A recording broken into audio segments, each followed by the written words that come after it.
The letter shook in her hand. "I cannot marry you. Forgive me." 7 words.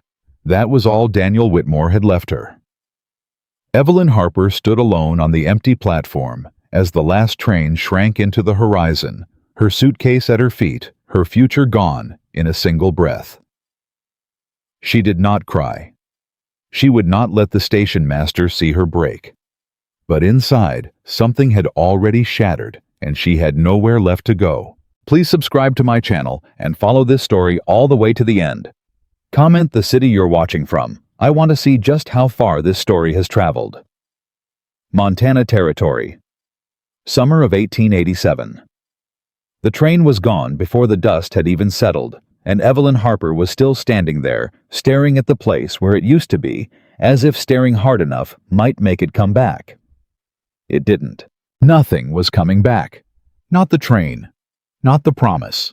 Not the man who was supposed to be waiting for her when she stepped down onto that platform with her one suitcase and her one good dress and her whole life folded up inside a letter she had read 40 times on the journey west. She read it once more now. Not because she needed to. She had every word memorized, already burned into her the way a brand burns into hide. "I cannot marry you. Forgive me." That was it. No explanation. No reason. Just an apology that asked for something she wasn't ready to give. Her hand trembled around the paper. "Ma'am." The station master had been watching her for the better part of 10 minutes, shifting his weight from boot to boot like a man who wanted to say something kind but didn't know how. "Ma'am, is somebody coming for you?" Evelyn folded the letter along its worn creases and slipped it back into her coat pocket, the way she'd done every single day since Ohio. "No," she said. "Nobody's coming." "You got people in town?" "No." "A place to stay?" She looked at him then, and whatever he saw in her face made him stop asking questions. "No," she said quietly. "I don't have a place to stay." The station master rubbed the back of his neck, glanced toward the setting sun, glanced back at her suitcase, and said the only thing he could think to say. "Willow Creek's got a boarding house, 2 streets over." "Thank you." "You got money for it?" The question landed like a slap, not because he meant it cruelly, but because it was true, and hearing it out loud made it real in a way that thinking it hadn't. Evelyn opened her small coin purse, counted what was there, counted it again as if the numbers might change the second time. $4. $4 and a return ticket she couldn't afford to use, and a letter that told her the life she'd crossed 3 states for didn't exist anymore. "I have enough," she said, because pride was the only thing she had left that Daniel Whitmore hadn't taken from her, and she wasn't about to hand that over too. The station master didn't believe her. She could see it in his eyes, but he nodded anyway, tipped his hat, and walked back toward his little office, leaving her alone on the platform, with the wind picking up around her skirts and the sky beginning to bruise purple at the edges. Evelyn picked up her suitcase. It was heavier than it had been that morning. Everything was heavier now. She started walking. She didn't go toward the boarding house. $4 would not last 2 nights in a boarding house. And after that, what? She would still be a stranger in a town that owed her nothing with a coin purse, that owed her even less. No. She needed to think. She needed to walk until her mind stopped screaming and started working again, because Evelyn Harper had not survived 26 years of hard living by falling apart when things went wrong. She had survived by moving, by doing the next thing and the next thing after that until the bad thing was far enough behind her that she could breathe again. So she walked. Willow Creek passed by her in pieces. A general store closing its shutters, a saloon spilling piano music and rough laughter into the street, a church with its doors shut for the night. Ordinary people living ordinary lives, none of them looking twice at the woman walking past with a suitcase and a face carved out of something harder than sadness. She thought about Daniel. She hadn't wanted to. She'd told herself she wouldn't not until she was somewhere safe. Somewhere she could fall apart in private instead of in front of an entire train platform. But her mind went there anyway, the way a tongue goes back to a sore tooth. "You will have a home here, Evelyn, a family, a place where you belong." That was what his letters had said. Month after month, ever since she'd answered that advertisement in the paper, a respected rancher seeking a wife of good character willing to build a life in Montana Territory. She had written back because she was tired. Tired of Ohio. Tired of being the woman other people pitied. Tired of a life that had never once asked her what she wanted. Daniel's letters had felt like the first door that had ever opened for her instead of closing. And now that door was gone, and she was standing in a strange town at dusk with nothing to show for months of hope but $4 and a broken promise. She kept walking. The town thinned out behind her buildings, giving way to open road. Open road, giving way to darkening fields, and somewhere in the back of her mind, a small, sensible voice told her this was foolish. A woman alone walking out of town as night fell with no destination and no protection. She ignored the voice. She had ignored worse advice than that in her life and survived it. But the road was longer than it looked from the depot, and the dark came faster than she expected, and by the time Evelyn realized just how far she'd walked, the lights of Willow Creek were nothing but a faint glow behind her, and the world ahead was black and unfamiliar and far too quiet. That was when she heard the voices. 2 men, maybe 3. Coming from somewhere off to her left near a stand of trees at the edge of the road, their words slurred and loose with drink. Evelyn's steps slowed. "Well now," one of the voices said closer than she wanted it to be. "Look what wandered off the road." She kept her eyes forward, kept walking. Told herself if she didn't look at them they might lose interest. They didn't. "Where you headed, sweetheart? Awful late for a lady to be out walking alone." "I'm fine," Evelyn said, and hated how thin her voice sounded. "I don't need company. Didn't ask if you needed it." A shape peeled away from the trees closer, now close enough that she could smell the whiskey on him, even in the dark. "Just being neighborly." Her heart slammed against her ribs. "Please," she said, "I'd like to be left alone."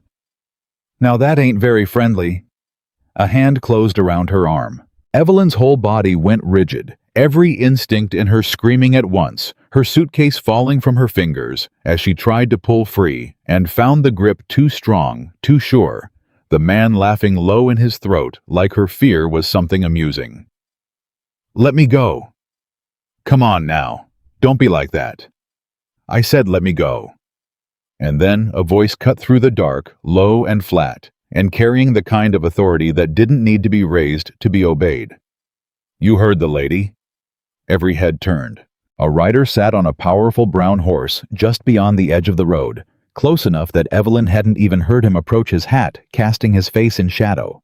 His hand resting easy near his hip in a way that made the drunk man's grip on her arm loosen, without him seeming to notice he'd done it. "This ain't your business, Cole." So they knew him. "Made it my business the second you put your hand on her." The rider's voice didn't rise. It didn't need to. "Let her go. Walk back to town. And if I ever hear you laid a hand on a woman again, this conversation's going to go a lot different." For a long, ugly moment, nobody moved. Then the man released Evelyn's arm, muttered something under his breath, and the 3 of them stumbled off into the dark back toward the lights of Willow Creek, leaving her alone on the road with her suitcase in the dirt and her heart still hammering, and a stranger on horseback watching her from a few yards away. "You all right?" Evelyn bent down, snatched up her suitcase with hands that wouldn't quite stop shaking, and straightened her spine, the way she'd taught herself to do a long time ago, when falling apart had stopped being something she could afford. "I'm fine." "Didn't look fine a minute ago." "I said I'm fine." The rider studied her for a moment, and something in his expression shifted. Not pity, she noted, which surprised her. Something closer to respect. "You're going to walk yourself into a ditch if you keep going like this," he said. "Or worse. Those 3 weren't the only rough company on this road tonight." "I don't need help." "Maybe not." He paused, glancing at the dark road ahead of her, then back at her face. "But nobody should have to face a night like this alone." Evelyn's throat tightened, and she hated it. Hated how close she was to breaking apart in front of a total stranger after holding herself together for an entire train platform full of witnesses. "I have nowhere to go," she admitted, and the words cost her more than she expected them to. For a moment, the rider said nothing. Then he swung down off his horse boots, landing solid in the dirt, and extended his hand. "Then come with me." Evelyn stared at him like he'd spoken a foreign language. "I'm sorry." "Name's Nathan Cole. I've got a ranch outside town. Need somebody to help manage the house, cooking, keeping records straight, that sort of thing. Honest work. Fair pay." He said it plainly, like he was discussing the weather instead of inviting a stranger into his home. "You don't have to decide tonight. But you're not walking any farther on this road, not with what's out here after dark. You don't know me." "No," he agreed. "I don't. I could be anybody. You could be." A faint, humorless smile touched the corner of his mouth. "But I just watched 3 drunk men put their hands on you, and you still told me you didn't need help. That tells me more about you than a name would." Evelyn didn't know what to say to that. She looked at him. Really looked past the shadow of his hat, at the steady way he held himself, the calm in his voice that hadn't cracked even when he was threatening 3 armed men on her behalf. He didn't look at her like a woman to be pitied, or a problem to be managed, or a prize to be won. He looked at her like someone who deserved to be asked, not told. "Why would you do this?" she asked. "You don't know anything about me." "I know you're standing on a dark road at night with a suitcase and nowhere to sleep," Nathan said. "That's enough for tonight. Everything else we can figure out later. I can't pay you back for the kindness. Didn't ask you to." Evelyn looked back down the road toward Willow Creek, toward the boarding house she couldn't afford, and the town where a dead promise had left her stranded. And then she looked at the stranger standing in front of her, with his hand still extended. Patient, unhurried, like he had all the time in the world for her to decide. "Stay with me," Nathan said. "At least until you find your way again. Find." Something in his voice, steady, sure asking nothing in return, cracked something loose in her chest that she'd been holding shut since the moment she'd read that letter. She took his hand. "All right," she whispered. "All right." Nathan helped her up onto the horse before swinging up behind her, and as they rode off into the dark toward wherever this ranch of his was, Evelyn Harper had no idea that the man who'd just saved her from the road was about to change the entire course of her life. They rode in silence for a while, the horse's hooves steady against the packed dirt, the night air cooling around them. "You never told me your name," Nathan said eventually. "Evelyn Harper." He was quiet for a moment. "Harper," he repeated like he was turning it over in his mind. "You from back east, Ohio." "Long way to come." "Yes?" she said. And something in her tone must have warned him off asking the obvious next question, because he didn't press further. Instead, he simply said, "Well, Evelyn Harper, welcome to Montana. Not the warmest welcome you could have had, but I promise the ranch is better than the road." Despite everything, the exhaustion, the fear, the grief, still sitting raw in her chest, Evelyn felt something close to a smile pull at her mouth. It would have to be. They rode on the lights of Willow Creek disappearing behind them, the vast dark shape of the mountains rising ahead, and for the first time since that letter had ended her whole future. In 7 words, Evelyn allowed herself to feel something other than despair. She didn't know if it was hope. She wasn't sure she trusted herself to call it that yet. But it was something. The ranch house appeared out of the darkness slowly, a scatter of lit windows against the black shape of the mountains, smoke curling from a chimney, the shapes of barns and fences taking form as they drew closer. It was bigger than Evelyn expected, sturdier, the kind of place built by someone who intended to stay, not someone passing through. Nathan brought the horse to a stop near the front porch and dismounted first, reaching up to help her down. Her legs were unsteady from the ride, from exhaustion, from the sheer weight of everything that had happened since she'd stepped off that train. The front door opened before they'd even reached the steps. An older woman stood silhouetted in the lamplight, sharp-eyed, silver-haired, wiping her hands on an apron with the brisk efficiency of someone who ran a household and knew it. "Nathan Cole," the woman said. "You'd better have a good reason for coming home 3 hours late with a stranger on your horse." "Margaret." Nathan's voice held something almost fond beneath the exhaustion. "This is Evelyn Harper. She's going to be staying with us a while, helping with the house. Margaret Dawson's sharp eyes moved over Evelyn, the travel-worn dress, the white knuckles gripping the suitcase handle, the careful blankness in her face that came from working very hard not to cry in front of strangers, and something in the older woman's expression softened. "Well," Margaret said, "you look like you've had a night of it, dear." "Yes, ma'am," Evelyn managed. "I suppose I have. Come inside then. Whatever it is, it'll keep till morning. Right now, you need food and a bed, and I don't imagine either of those things care much about your story."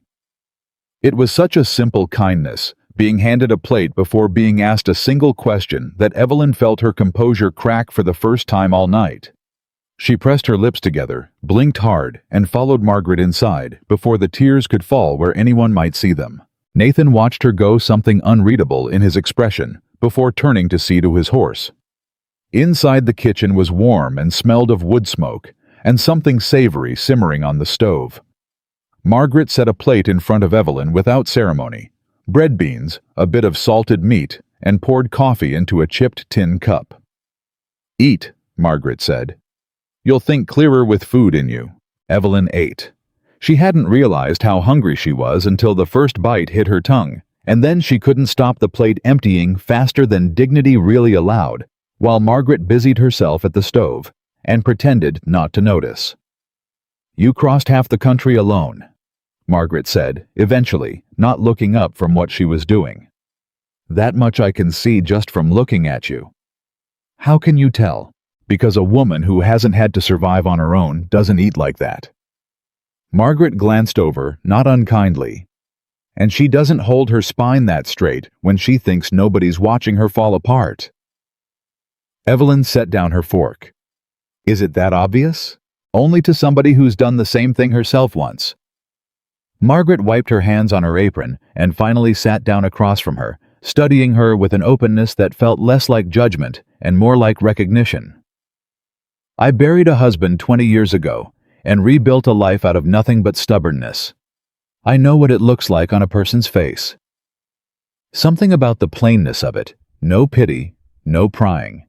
Just a simple statement of shared experience made Evelyn's throat tighten again. "I was supposed to be married by now," she said quietly before she could stop herself. "There was a man, Daniel Whitmore. I came all this way to marry him." Margaret's expression didn't change, but something behind her eyes sharpened. "Whitmore," she repeated. "You knew him, knew of him." Margaret's voice was carefully even. "Ranch a few miles east of here, kept mostly to himself. He left me a letter at the depot." Evelyn said, the words coming faster now. Like once the dam had cracked, there was no stopping the flood behind it. "That's all. A letter. I cannot marry you. Forgive me." No explanation. Nothing. "I don't even know why." Margaret was quiet for a long moment, and something in that silence made the hair on the back of Evelyn's neck rise. "What?"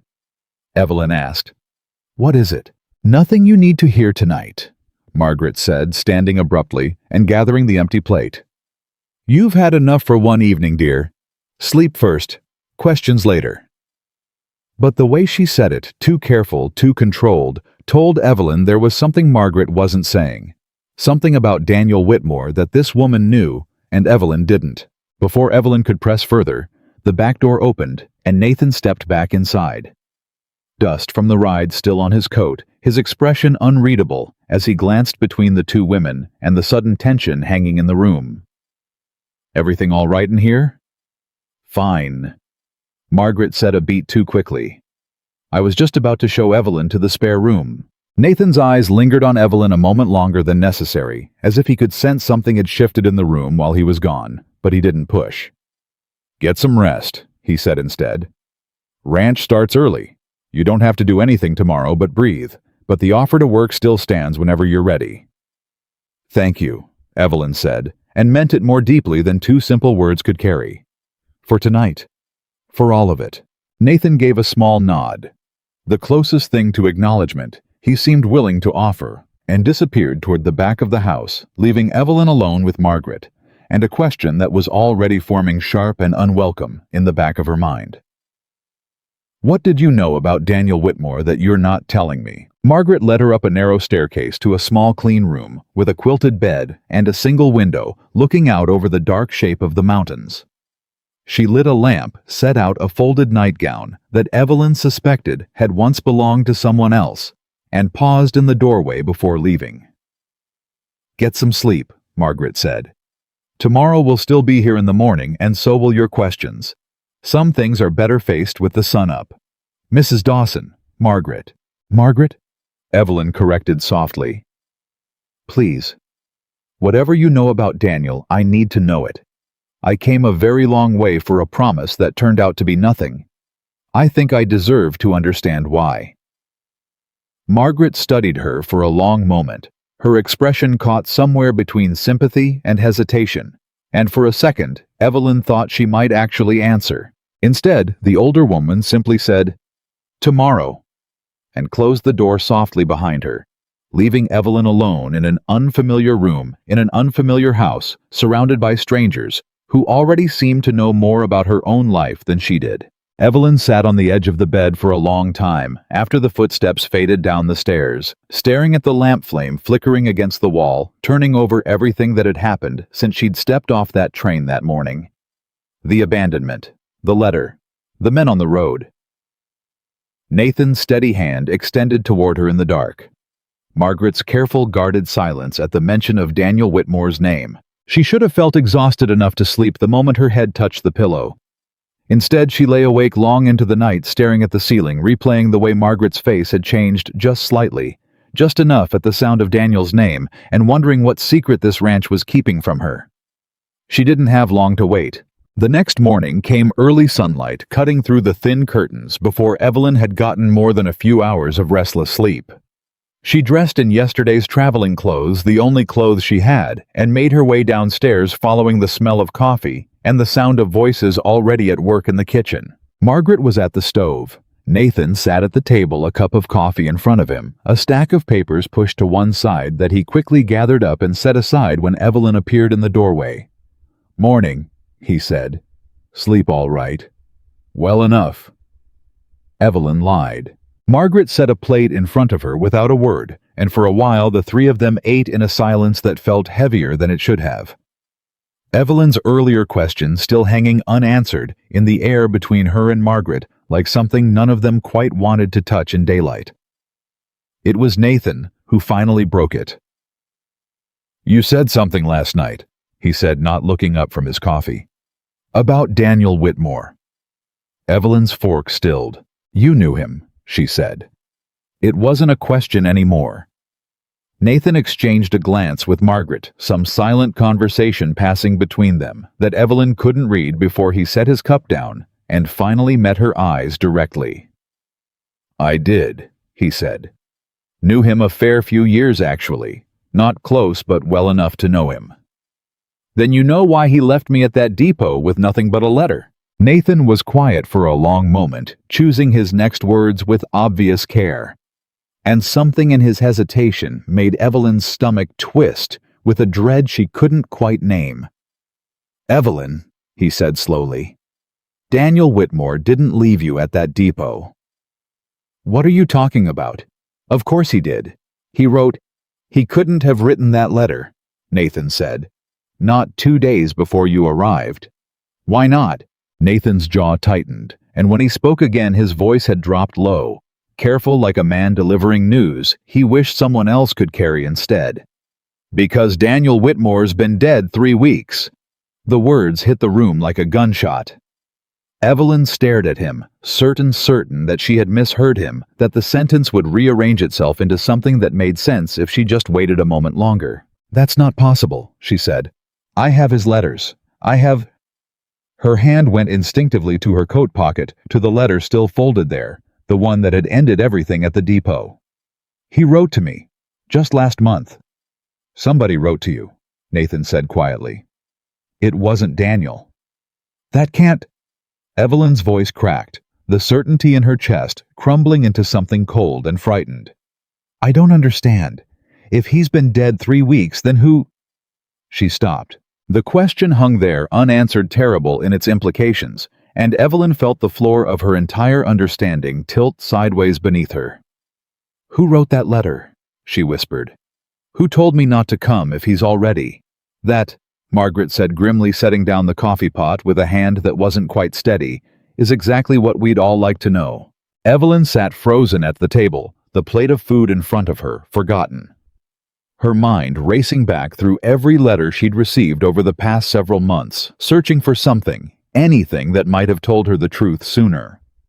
A change in handwriting she'd been too hopeful to notice, a detail that didn't match, a tone that had shifted just slightly somewhere along the way.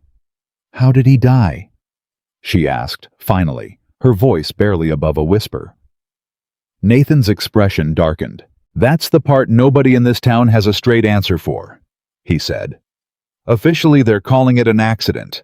Fall from his horse out past the eastern boundary of his land." He paused. But Daniel Whitmore had ridden that land for 15 years. He didn't fall off horses. "You think somebody killed him?" "I think," Nathan said carefully, "that a man doesn't just happen to die 3 weeks before a woman arrives to marry him and then somehow send her a letter calling off the wedding after he's already in the ground." The silence that followed was absolute. Evelyn looked down at her hands, trembling now, no longer from grief, but from something colder, sharper fear threading itself through her chest like ice water. "Somebody wanted me to leave," she said slowly, understanding dawning, even as the words left her mouth. "Somebody knew I was coming, and they wanted me gone before I ever arrived. Looks that way. But why? I don't know anyone here. I don't know anything about Daniel's business, his land, his—" She stopped again, another thought crashing through her, colder than the last. "Evelyn!" Nathan's voice sharpened, watching the color drain from her face. "What is it?" Her hand moved, almost without her permission, to the lining of her suitcase, still sitting by the kitchen door where she'd left it the night before. Beneath the false bottom, she'd sewn herself back in Ohio, a precaution she'd taken out of habit. More than fear sat a small bundle of papers she hadn't looked at in weeks. Documents she'd taken from her previous employer before she'd ever left Ohio. Documents about land contracts, forged signatures. Families losing property they should never have lost. Documents she'd told herself she was keeping as insurance. Nothing more a precaution from a life she thought she'd left behind for good. "Evelyn?" Nathan said again, more urgent now. "What do you know?" Evelyn lifted her eyes to his, and for the first time since the depot, since the letter, since the men on the road, she understood with total clarity that the danger she'd thought she'd escaped in Ohio had followed her every single mile to Montana, and that whoever had wanted her gone from Willow Creek wasn't going to stop just because a stranger on a horse had brought her home. "I think," she said slowly, "that I might know exactly why somebody wanted me dead before I ever reached that depot." Outside, a horse whinnied sharply in the yard, a rider approaching fast from the direction of town, and all three of them turned toward the window. At once the warmth of the kitchen suddenly feeling very small against whatever was coming up the road toward Nathan Cole's ranch. The hoofbeats grew louder, closing fast against the packed dirt of the road, and Nathan was already moving before the rider came into view, crossing the kitchen in 3 strides, pulling the rifle down from above the door with the ease of a man who'd done it 1,000 times before. "Stay back from the window," he said. Evelyn didn't move fast enough. Margaret's hand closed around her arm and pulled her sideways out of the direct line of the glass. The two women pressed against the wall, while Nathan positioned himself where he could see the yard without being seen. "Who is it?" Evelyn whispered. "Can't tell yet." The rider slowed as he entered the yard, and Evelyn caught a glimpse through the edge of the window. A lean man on a gray horse hat pulled low. A coat too fine for a ranch hand, too plain for a gentleman. Something in between. Something that made her stomach twist with instinct before her mind had caught up to why. "That's Silas Grady," Margaret breathed. "Who's that?" "Works for the land office in town." Margaret's voice had gone tight. "Runs errands for men who don't like getting their own boots dirty." Nathan's jaw was a hard line. "What's he doing all the way out here?"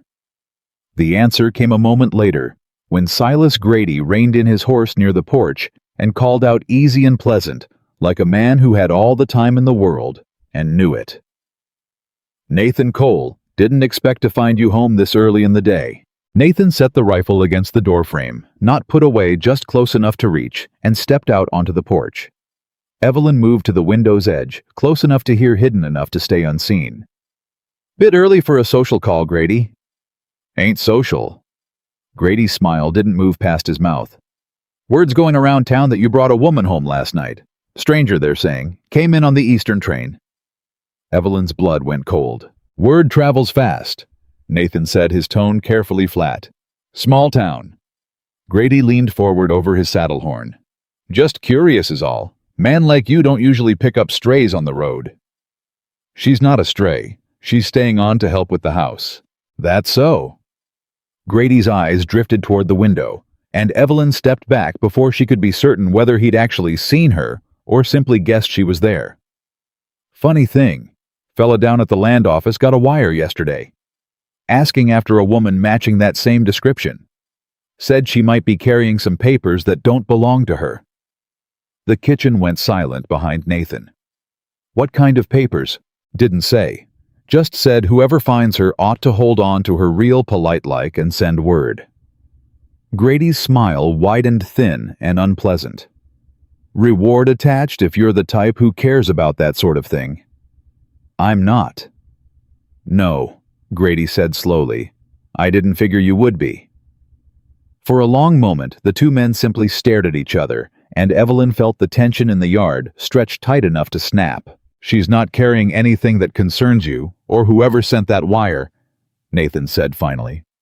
"And you can tell them I said so. That an official answer, Cole, or just you being stubborn. Take it however you like." Grady straightened in his saddle, something calculating passing behind his eyes before he tipped his hat, mockingly polite. "Well, I'll pass that along." He turned his horse, then paused, glancing back over his shoulder. "You ought to be careful, though. Man goes around protecting a stranger nobody knows anything about. Folks start to wonder what he's protecting her from." "Folks can wonder all they like." "Sure." Grady's smile didn't reach his eyes. "You have a good day, Nathan." He rode off at an unhurried pace, in no rush at all, and that unhurried confidence frightened Evelyn more than if he'd galloped away in a panic. Men who ran were men who were afraid of being caught. Men who took their time were men who were certain they'd already won something. The moment he was out of sight, Nathan turned back into the house, his expression darker than she'd seen it yet. "They know I'm here," Evelyn said before he could speak. "Already. Less than a day." "Sounds that way.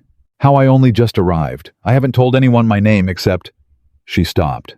"Except you. And Margaret." "Wire could have gone out before you ever got here," Nathan said grimly. "Whoever wrote that letter, whoever's behind all this, they knew you were coming, and they made sure people were watching for you the moment you stepped off that train." Evelyn sat down hard at the kitchen table, her legs suddenly unsteady beneath her. "They're not just trying to scare me off," she whispered. "They're hunting me." Margaret set a hand on her shoulder, firm and grounding. "Then you tell us exactly what's in that suitcase, dear, right now, because I will not have danger sitting at my table without knowing its name." Evelyn looked between the two of them, Nathan's guarded patience, Margaret's blunt demand, and understood that the time for keeping secrets, even to protect people who barely knew her, had run out. She rose, crossed to the suitcase still sitting by the door, and knelt beside it, her fingers working at the false bottom she'd sewn herself back in Ohio months ago in a moment of fear she'd almost talked herself out of. The papers came free with a soft tearing sound. She laid them on the table. "I worked as a clerk," she said, "for a land surveying office back in Ohio. 6 years. I filed contracts, recorded deeds, kept the books straight." Her hands trembled as she smoothed the pages flat.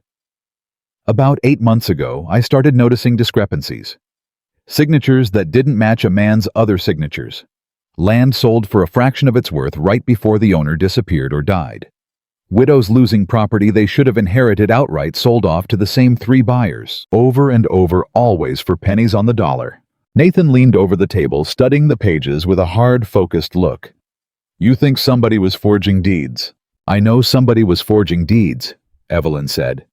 I copied enough of the records to prove it before I understood how dangerous knowing that was. My employer found out I'd been asking questions. 2 days later, I was let go without explanation, and a man I'd never met came to my boarding house asking where the copies were. Her voice cracked just slightly. That's when I answered Daniel's advertisement. Not just because I wanted a new life, because I needed to disappear, and marrying a rancher 3 states away seemed like the safest way to do it. The kitchen was silent for a long moment. You never told him, Nathan said quietly. Did you? In your letters. You never told Daniel any of this? No. Evelyn's eyes dropped to the table. I was ashamed, and afraid that if I told him the truth, he'd change his mind about wanting me here at all. And instead, Margaret said slowly, working it through out loud, somebody found out where you were going before you ever got here. Found out you were marrying into land near Willow Creek. And a man who'd been perfectly healthy for 15 years suddenly had a fatal accident 3 weeks before your train arrived. The pieces clicked into place all at once, and Evelyn felt the floor tilt beneath her a second time that morning. They didn't just want to stop me from marrying him, she whispered. They wanted him gone before I ever got here. Before we could compare what I knew to what he might have known about his own land. You think Daniel had information too, Nathan said, about the forgeries? I don't know. But if somebody was manipulating land deals here in Montana, the same way they were back in Ohio. Same network, Nathan finished grimly. Bigger than one office, bigger than one town. Evelyn pressed her hands flat against the table to keep them from shaking. And now they know exactly where I am. Nathan was quiet for a long moment, staring down at the pages spread across the table, names, figures, forged signatures that told a story of families destroyed one deed at a time. When he finally looked up, something had settled in his expression, not fear, resolve. Then we don't hide these, he said, and we don't hand you over to whoever sent Grady sniffing around my property. Nathan, you don't have to get involved in this. It's not your fight. You spent last night alone on a dark road because a man used my neighbor's death to send you into danger. Nathan said, his voice low and steady. That makes it my fight the moment you took my hand. Something in Evelyn's chest cracked open at that. Not fear this time, but something warmer, something she didn't have a name for yet and wasn't ready to examine too closely. You barely know me, she said softly. I know enough. Nathan gathered the papers carefully, squaring them into a neat stack. We're not sending word to anyone about these. Not the sheriff, not the land office, nobody. Not until we understand who's behind this and how deep it runs. Until then, you stay here. You work the house like we agreed, and you don't go anywhere alone. Margaret was already nodding, moving toward the stove, with the brisk efficiency of a woman settling into a plan. I'll speak to the hands. Tell them she's kin come to help after some family trouble back east. Nobody needs the whole truth to keep an eye out. Kin? Evelyn repeated, faintly amused, despite everything. That's going to be a hard story to keep straight. You let me worry about the story, Margaret said. You worry about staying alive. The bluntness of it landed heavier than Margaret probably intended, and for a moment, nobody spoke, the weight of the morning settling over all three of them like a physical thing. Then Nathan tucked the papers into a locked drawer beneath the gun cabinet, turned the key, and slipped it into his coat pocket. Nobody touches these but us, he said. Understood, understood, Evelyn whispered. But even as she said it, some small, cold voice in the back of her mind whispered that a locked drawer and a rancher's promise weren't nearly enough to stop whoever had already killed one man to keep these secrets buried. The days that followed settled into something that almost resembled peace, though Evelyn never fully let her guard down, not with Silas Grady's visit still fresh in her mind, and the locked drawer sitting like a held breath beneath the gun cabinet. Margaret put her to work quickly, not out of unkindness, but because idle hands invited idle worry, and there was truth in that. Evelyn learned the rhythm of the house, the bread that needed kneading before dawn, the ledgers that needed balancing, the mending pile that never seemed to shrink, no matter how many evenings she spent bent over it by lamplight. She was good at it, better than she expected to be. There was a strange comfort in work that had a clear beginning and a clear end in numbers that added up the same way twice, in bread that rose exactly as it was supposed to. After months of uncertainty of letters and lies, and a life built on a stranger's promises, the simple honesty of ranch work felt like solid ground beneath her feet for the first time in longer than she could remember. Not everyone welcomed her so easily. "Don't see why we need a stranger underfoot," muttered Cal Whitfield, one of the older ranch hands, loud enough to be sure she'd hear it from across the yard. "Woman shows up out of nowhere, and suddenly she's got a room in the house and a place at the table. Cal." Nathan's voice carried a warning. "Just saying what everybody's thinking, boss." "Then keep it to yourself, or say it to my face instead of behind her back." Cal fell silent after that, though the suspicious looks didn't stop entirely.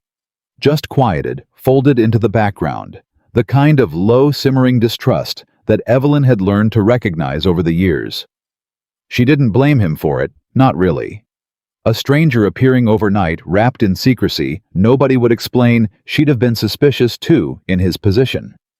What she hadn't expected was Nathan's steady, unhesitating defense of her every single time. "You don't have to keep doing that," she told him one evening, the two of them alone on the porch after supper, the sky bruised purple with the last of the sunset. "Defending me. It only makes people talk more." "Let them talk." "Nathan, I'm not going to stand by and let people treat you like you don't belong here," he said simply, like it was the most obvious thing in the world. "You're under my roof. That means something. It means you're making enemies of your own men over a woman you met 3 days ago." "Cal's not my enemy. He's just slow to trust." A faint, tired smile touched his mouth. "Most people around here are. Learned it the hard way." Something in the way he said it made Evelyn look at him more closely. The shadows deepening around his eyes, the guardedness that lived permanently behind his expression, even in quiet moments like this one. "What happened to you?" she asked softly. "Before all this, before the ranch, before—" She hesitated. "Margaret mentioned you'd lost someone." Nathan's jaw tightened, and for a moment Evelyn thought he wouldn't answer at all. "My wife," he said finally. "Sarah. 4 years ago now." "I'm sorry. Fever took her in a week. Wasn't anything anybody could have done." His voice had gone flat, controlled the voice of a man who had rehearsed the facts so many times they no longer carried the weight of the memory. "We'd only been married 2 years, building this place together. Then she was gone and I was left building it alone." "That's why you closed yourself off," Evelyn said quietly. "Why you keep everyone at a distance." Nathan glanced at her, something sharp and surprised flickering across his face at how easily she'd read him. "Something like that," he admitted. "Figured if I never let myself need anybody again, it couldn't hurt like that a second time." "And now—" The question hung in the air between them, heavier than she'd intended it to be, and Evelyn watched something shift behind his eyes, not quite an answer, but the shape of one still too new and unexamined to put into words. "Now," he said slowly, "I've got a stranger on my ranch who somehow turned my kitchen into somewhere I actually want to come home to. Make of that what you will." Evelyn's breath caught just slightly, and she was grateful for the darkness hiding whatever her face was doing in response to that. "That's dangerous talk, Mr. Cole. Didn't say it was smart." He looked out over the darkening yard, and for a moment, the guarded rancher fell away entirely, leaving something younger and more uncertain in his place. "Just said it was true."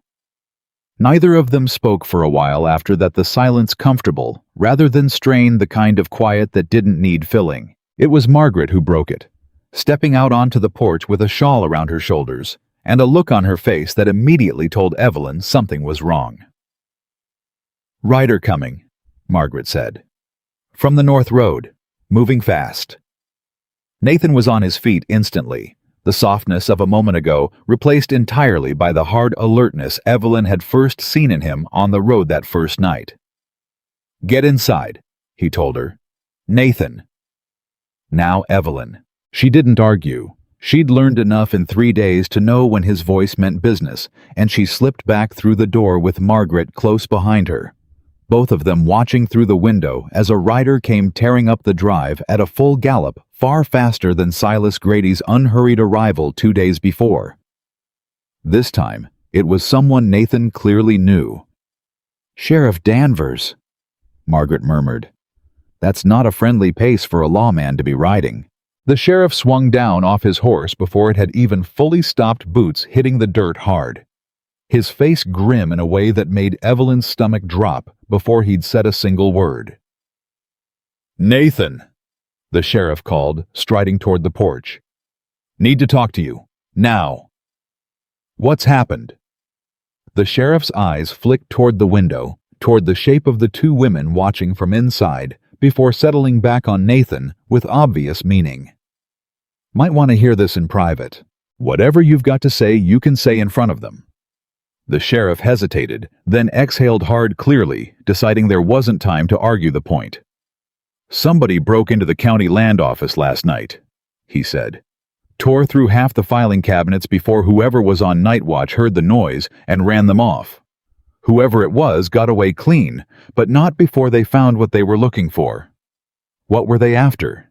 "Records," the sheriff said grimly. "Property filings, deed transfers going back years." His eyes moved to the window again, more pointedly this time. "Same kind of records somebody might use to prove a pattern if they had a reason to go looking for one." The silence that followed was deafening. Evelyn's hand found the doorframe, gripping it hard enough that her knuckles went white. "Somebody's trying to erase the evidence," she whispered more to herself than anyone else. "Before we can prove anything." Nathan's expression had gone hard as stone. "You think this is connected to Daniel Whitmore's death?" he said to the sheriff. It wasn't a question. "I think," the sheriff said carefully, "that in 15 years of keeping the peace in this county, I've never seen a break-in at the land office and a rancher's fatal accident happen inside the same month, and I don't much believe in coincidences that convenient." He paused. "I also think you've got a woman standing in your kitchen who arrived in town the same week all this trouble started, and word's already getting around about that." "Word from who?" "Silas Grady's been talking for one." The sheriff's jaw tightened. "And he's not the only one asking questions about your new house guest, Nathan. You want my advice? Whatever she's carrying. Whatever this is about, you'd be smart to hand it over to me before somebody decides to come take it themselves." "I trust you, Danvers," Nathan said slowly. "But I don't know who else has their hands in this. Not yet. And until I do, I'm not handing anything over to anybody. Not the land office, not you, not Grady, not whoever's pulling strings behind him." The sheriff studied him for a long moment, something like reluctant respect passing across his weathered face. "That's a dangerous game you're playing, son." "Maybe, but it's mine to play." The sheriff mounted back up, pausing before he rode off. "Keep your eyes open out here. Whoever did this at the land office isn't done. Man willing to break into a county building in the middle of the night isn't a man who gives up easy when he doesn't find everything he's looking for." He rode off into the darkening evening, leaving the 3 of them standing in heavy silence on the porch. "They didn't find what they wanted," Evelyn said quietly. Which means they know it's still out there somewhere," Nathan finished. "And now they're desperate enough to break into a county building to find it." Margaret's face had gone pale in the lamplight. "If they're desperate enough for that Nathan, what's stopping them from coming here next?" Nobody had an answer for that. That night, Evelyn lay awake long after the house had gone quiet, staring at the ceiling, listening to every creak of the old ranch house settling around her, every gust of wind against the window pane, sounding like footsteps that weren't actually there. She thought of the locked drawer beneath the gun cabinet. She thought of Silas Grady's unhurried smile. She thought of a break-in at a county building of a dead man who'd been perfectly healthy for 15 years, of a network of forged deeds stretching from Ohio all the way to Montana territory. She thought of Nathan's voice on the porch. "That's why you closed yourself off. Why you keep everyone at a distance. And now..." She was still turning his unanswered question over in her mind when she heard it. A sound from downstairs. Soft, deliberate, not the house settling. Footsteps. Evelyn sat bolt upright, her heart slamming against her ribs, every instinct screaming at once. She strained to listen, praying it was Nathan, or Margaret up for water, unable to convince herself of it. The silence between footsteps stretching too long, too careful, too much like someone trying very hard not to be heard. She slipped out of bed, moving on bare feet toward her door, easing it open just enough to see down the darkened hallway. Nothing. Then there. A shadow moving low near the base of the stairs, heading not toward the kitchen, but toward the study, toward the gun cabinet, toward the locked drawer that held the only proof of everything that had gotten Daniel Whitmore killed. Evelyn's breath caught in her throat. Someone was already inside the house. She didn't think. She turned and ran for Nathan's door, her bare feet silent against the floorboards, her hand shaking as she pushed it open without knocking, without caring about propriety, without caring about anything except the shadow moving downstairs toward the one thing that could get all of them killed. Nathan. Her whisper was urgent, sharp with fear. Nathan, wake up, someone's in the house. He was awake and moving before she'd even finished the sentence, rifle already in hand, years of instinct snapping into place faster than thought. Where? Downstairs, near the study. I saw someone. A crash echoed up from below, glass shattering, followed by a muffled curse and the unmistakable sound of the study door being forced. Stay behind me, Nathan said, already moving into the hallway, and Evelyn didn't argue this time, following close as he descended the stairs two at a time. The rifle raised his whole body, coiled tight with the kind of controlled fury that came from someone breaking into his home in the middle of the night. They reached the study to find the window shattered, cold night air pouring through the broken glass, and the gun cabinet drawer hanging open, forced empty. The papers were gone. Evelyn's knees nearly buckled. No, she breathed. No, no. Outside, the sound of a horse bolted away into the darkness at a dead run, and Nathan was already moving toward the broken window, rifle raised, firing once into the night, in a futile attempt to slow whoever was escaping. But it was too late. The hoofbeats faded fast into the dark, swallowed by distance gone before he could even see who'd been riding. Margaret appeared in the doorway a moment later, her face white with shock, taking in the shattered window, the empty drawer, the two of them standing frozen in the wreckage of everything they'd tried to protect. They took it, Evelyn whispered, her voice hollow. Everything. All the proof. Everything I risked my life bringing here. Evelyn. Nathan's voice was steady, despite the fury still radiating off him, and he crossed the room to grip her shoulders, forcing her to look at him instead of the empty drawer. Listen to me. This isn't over. They have everything now. Every scrap of proof I had.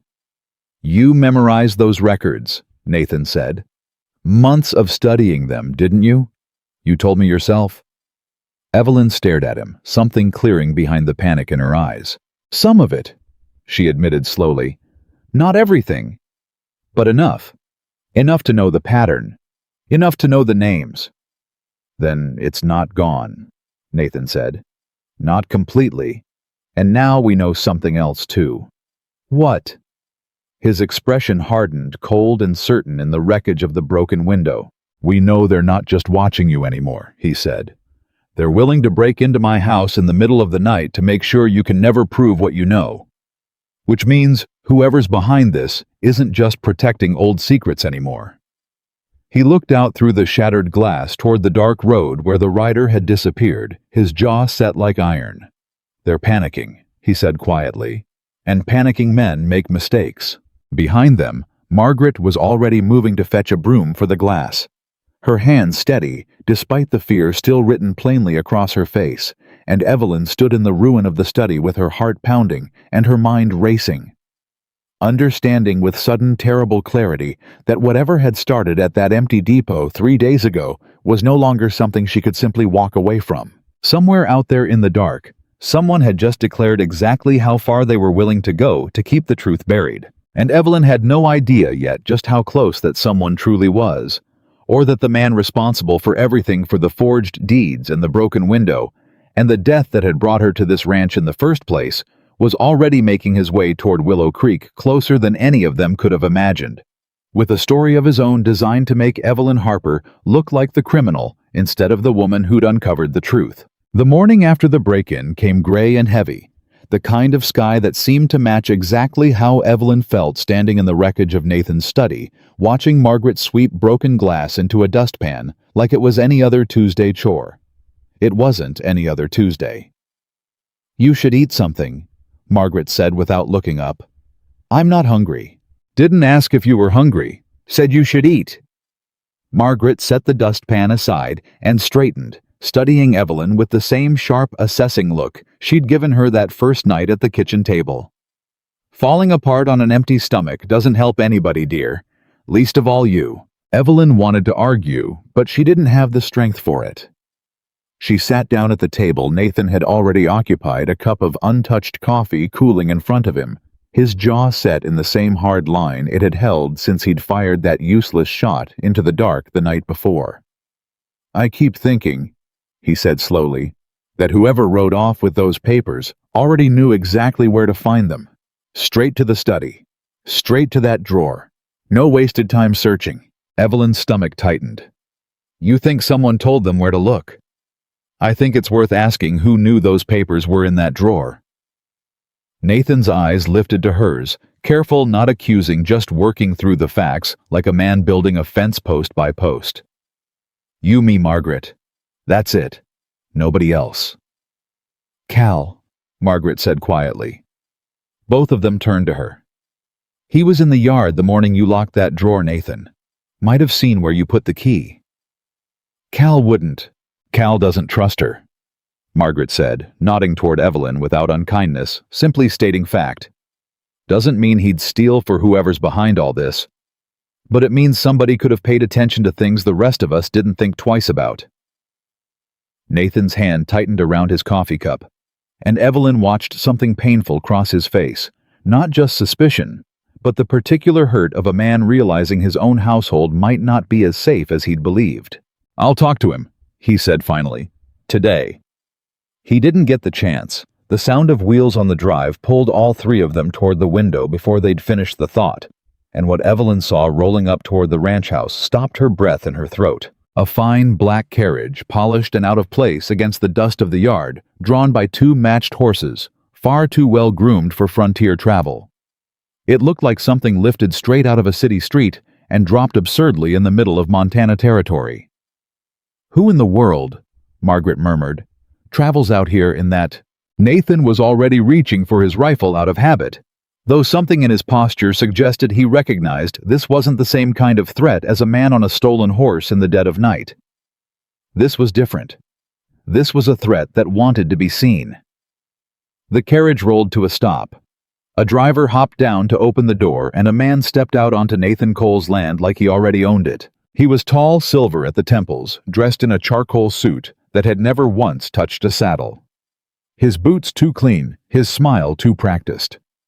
He carried himself with the particular ease of a man who had never in his life been told no and truly believed it. "Mr. Cole, I presume," the man said, removing his hat with a small, courteous bow that felt more like mockery than manners. "My apologies for arriving unannounced. My name is Richard Blackwell." Evelyn went rigid beside the window. Nathan glanced at her, catching the reaction instantly. "You know him?"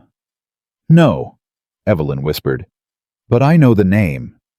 She'd seen it before, buried in the corner of one forged deed after another back in Ohio, a name that appeared just often enough among the buyers of stolen land to make her stomach turn every time she typed it into a ledger. She'd never once imagined the name belonged to a real man who might one day stand in the flesh outside a ranch house in Montana. "That's the buyer," she breathed. "From the records. Richard Blackwell was the name on nearly every fraudulent transfer I found." Nathan's expression went cold as stone. "Stay inside," he said. "Both of you." "Nathan." "Stay inside, Evelyn. I mean it." He stepped out onto the porch, a lone rifle left leaning just inside the door, but close enough to reach, and Evelyn pressed herself to the window's edge, watching, straining to hear every word through the thin glass. "Mr. Blackwell." Nathan said, his voice carrying the same flat, careful tone he'd used with Silas Grady days before. "Can't say I was expecting company." "I imagine not." Blackwell's smile widened, easy and unbothered by the rifle-shaped absence at Nathan's side. "I've come a long way, Mr. Cole, on a matter of some importance. I understand you've recently taken in a young woman, a Miss Evelyn Harper." "What business is that of yours?" "A great deal, unfortunately." Blackwell sighed, the sound performed with the practiced weariness of a man delivering unwelcome news he claimed no pleasure in carrying. "Miss Harper was until recently employed by a land office in Ohio, in which I hold a significant financial interest. She was dismissed some months ago under rather troubling circumstances, theft of confidential business records to be precise." Evelyn's hand flew to her mouth. "That's a lie," she whispered to Margaret, who had come to stand beside her at the window, both of them hidden just behind the curtain. "That's not what happened. I never stole anything that wasn't already evidence of a crime." "Shh," Margaret murmured, though her own face had gone pale and tight with fury. Outside, Nathan's posture hadn't shifted an inch. "That's a serious accusation." "It is," Blackwell agreed, "which is precisely why I've traveled so far to address it properly, rather than simply sending men to retrieve what belongs to me." A pause, deliberate, waited. "I understand there was some unpleasantness at your home last night. A break-in I heard in town this morning already. Terrible business. I do hope nothing valuable was taken." Evelyn's blood went cold. He knew. He knew about the break-in. Already knew it well enough to reference it within hours, which meant either he had eyes in Willow Creek, reporting back to him faster than should have been possible, or he already knew, because he was the one who'd sent the rider. "Funny," Nathan said, his voice deceptively mild. "I don't recall mentioning any break-in." For the briefest moment, something flickered behind Blackwell's composed expression. Not panic, not quite, but a flash of recalibration. A man realizing he'd said one sentence too many. "Small towns," he said smoothly, recovering fast. "News travels." "Does it?" Nathan's eyes had gone hard. "Travels awful fast for a stranger who only just arrived." Blackwell's smile thinned the pleasantness, stretching tissue paper thin over something colder underneath. "Mr. Cole, I'll be direct with you since you clearly prefer directness. Miss Harper is in possession of stolen documents belonging to my company. Documents that, if misrepresented to the wrong parties, could cause a great deal of unwarranted damage to my reputation and my business interests. I am prepared to be generous about their return. I am also prepared to involve the territorial authorities if generosity proves unnecessary." "You threatening me on my own land. I'm informing you of your options," Blackwell said. "As a courtesy one landowner to another, I'd hate for a man of your standing to find himself entangled in a legal matter that has nothing to do with him." "She's not handing you anything." "Then perhaps," Blackwell said, his voice dropping into something quieter, more pointed, "you should ask Miss Harper exactly what those documents contain before you decide to defend her so passionately. I suspect you don't know the whole story, Mr. Cole. I suspect she's been rather selective with the truth." Something in that landed. Evelyn watched Nathan's jaw tighten almost imperceptibly, and for one terrible second she feared the seed of doubt had actually taken root. Then he spoke, and his voice hadn't wavered at all. "I know enough," Nathan said. "I know a man doesn't drive two matched carriage horses out to the middle of nowhere over paperwork that doesn't matter. I know Daniel Whitmore died 3 weeks before Evelyn's train arrived, and somebody wrote her a letter in his name after he was already in the ground. And I know you showed up here talking about a break-in nobody outside this house should have known about yet." Blackwell's expression didn't crack, but something behind his eyes went very still. "That's quite an imagination, Mr. Cole. Maybe. Or maybe you ought to get back in that fancy carriage and head back to wherever you came from before I decide imagination isn't the only thing I've got plenty of." For a long, taut moment, neither man moved. Then Blackwell smiled again, thin, cold entirely, without warmth, and settled his hat back onto his head. "You're making a mistake, Mr. Cole. I do hope for your sake you realize that before it costs you something you can't get back." He turned toward his carriage, then paused, glancing back with something almost gentle in his tone that made it all the more menacing. "Give Miss Harper my regards. Tell her I look forward to speaking with her properly very soon." He climbed into the carriage without waiting for a response, and the driver snapped the reins, the fine black shape rolling back down the drive and disappearing toward the road to town, leaving a settling cloud of dust and a silence that felt like the moment before a held breath finally breaks. Nathan stood on the porch for a long moment after the carriage vanished, his hands curling and uncurling at his sides before he finally turned and came back inside. Evelyn was waiting just inside the door, her whole body trembling. "You heard all that," Nathan said. "It wasn't a question." "Every word." Her voice cracked. "Nathan, he's the one. He's the buyer behind every fraudulent deed I found in Ohio. And now he's here in Montana standing on your porch, and he already knows about the break-in." "I noticed that too." "Which means either he ordered it," Evelyn said, "or he's working with whoever did. Or both." Margaret had gone to the window again, watching the empty drive as if the carriage might reappear. "That man didn't come all this way over paperwork, Nathan. Men like that don't travel 3 states to threaten a rancher over a filing cabinet's worth of documents. He's protecting something a lot bigger than a few forged deeds. He's protecting a network." Evelyn said slowly, the shape of it forming clearer in her mind, even as she spoke it aloud. "Ohio. Montana. Maybe more territories than that. Land agents, businessmen forged signatures, an entire operation built on stealing property from people too grieving or too powerless to fight back. And I'm the only person left alive who can prove any of it." The weight of that settled over the room like a physical thing. "He as good as threatened to have you arrested," Nathan said. "Or worse." "He wants people to believe I'm the criminal," Evelyn said. "That's smarter than sending men to break windows in the middle of the night. If the town believes his story before mine, it won't matter what proof I have left in my memory. Nobody will listen to a woman already branded a thief." Margaret's mouth pressed into a thin, furious line. "Then we make sure they hear your story first. How I have no proof left. They took it all last night." "You have your memory," Nathan said. "You have me. You have Margaret. And you have every family back in Ohio who lost land to men like Blackwell, whether they know his name or not." He crossed the room, stopping in front of her, his voice dropping into something quieter, steadier, meant only for her. "Evelyn, look at me." She did, her eyes bright with unshed tears. She refused to let fall. "I don't care what story he tells this town," Nathan said. "I believe you.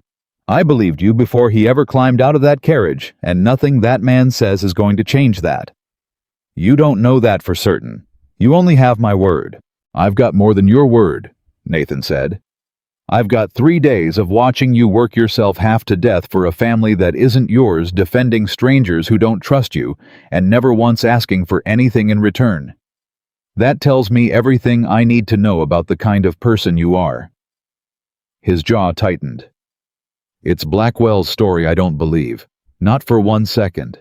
Something in Evelyn's chest tight and afraid since the moment that carriage rolled into the yard loosened just slightly.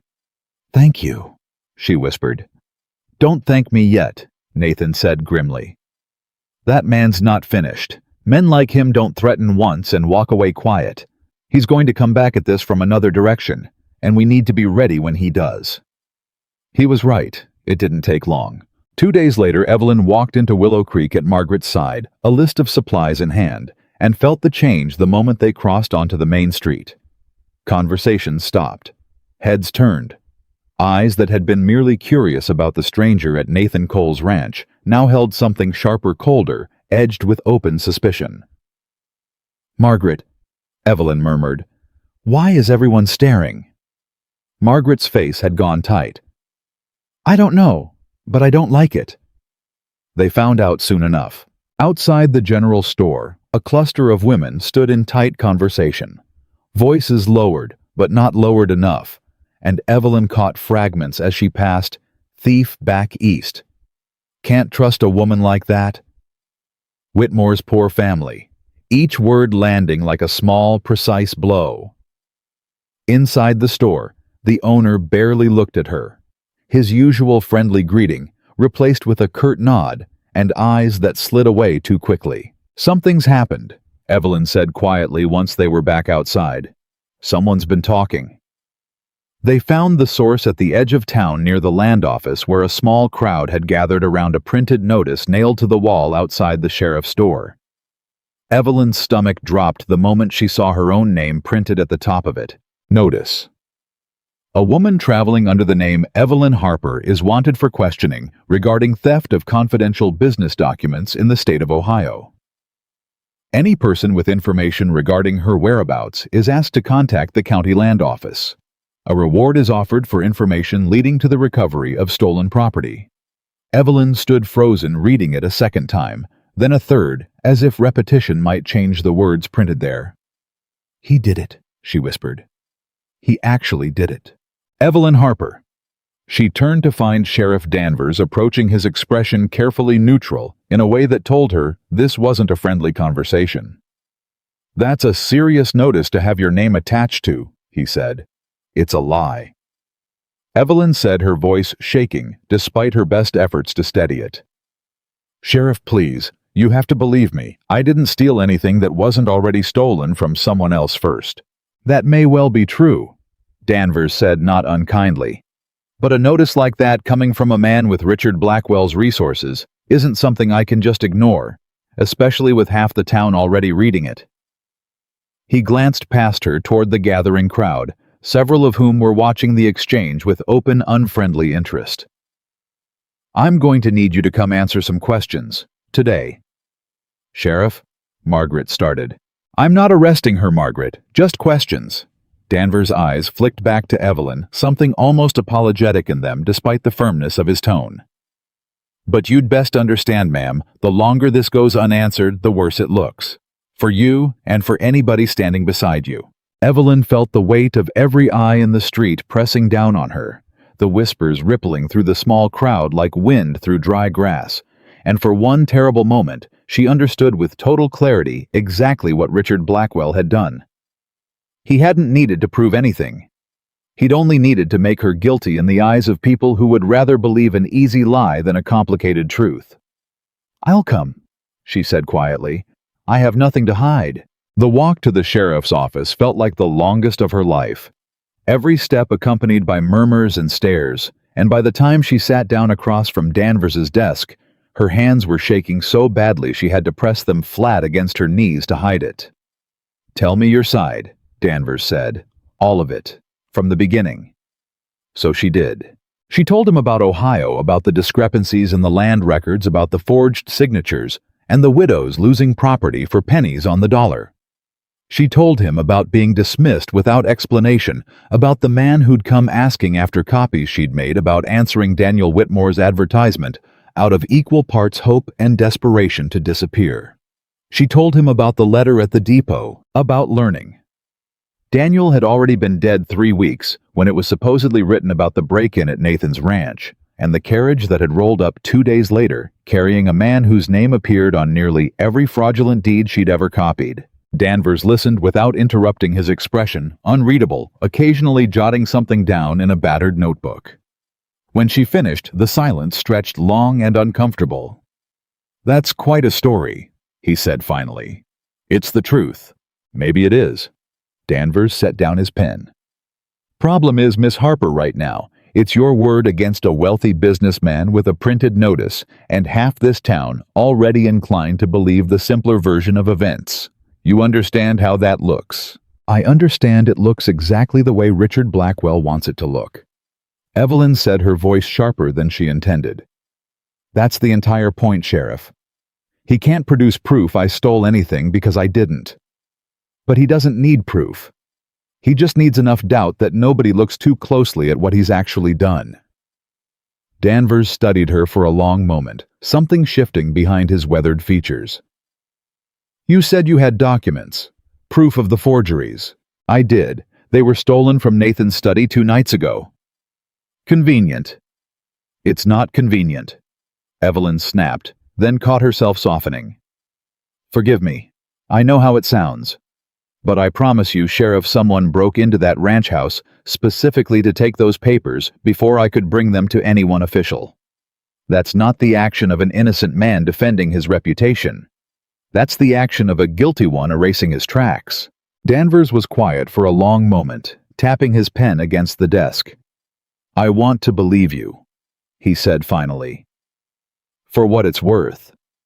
Nathan Cole's not a man who takes in strangers on a whim, and he's about as level-headed as anybody I know. If he's willing to stake his name on you, that counts for something in my book. He sighed, rubbing a hand over his face. But counting for something isn't the same as proof, and right now, all I've got is your memory against Blackwell's paperwork. Then what happens now? Now, Danvers said grimly. You go back to Cole's ranch, you keep your head down, and you pray we find something solid before Blackwell finds a judge willing to sign a warrant with real teeth behind it. He stood, signaling the conversation's end. And Miss Harper, I'd watch myself if I were you. A man who kills once to protect a secret this size isn't going to stop just because a sheriff's asking polite questions. Evelyn left the office with her chest tight and her mind racing the walk back through town. Somehow worse than the walk in every stare, now carrying the added weight of having just been formally publicly questioned by the law.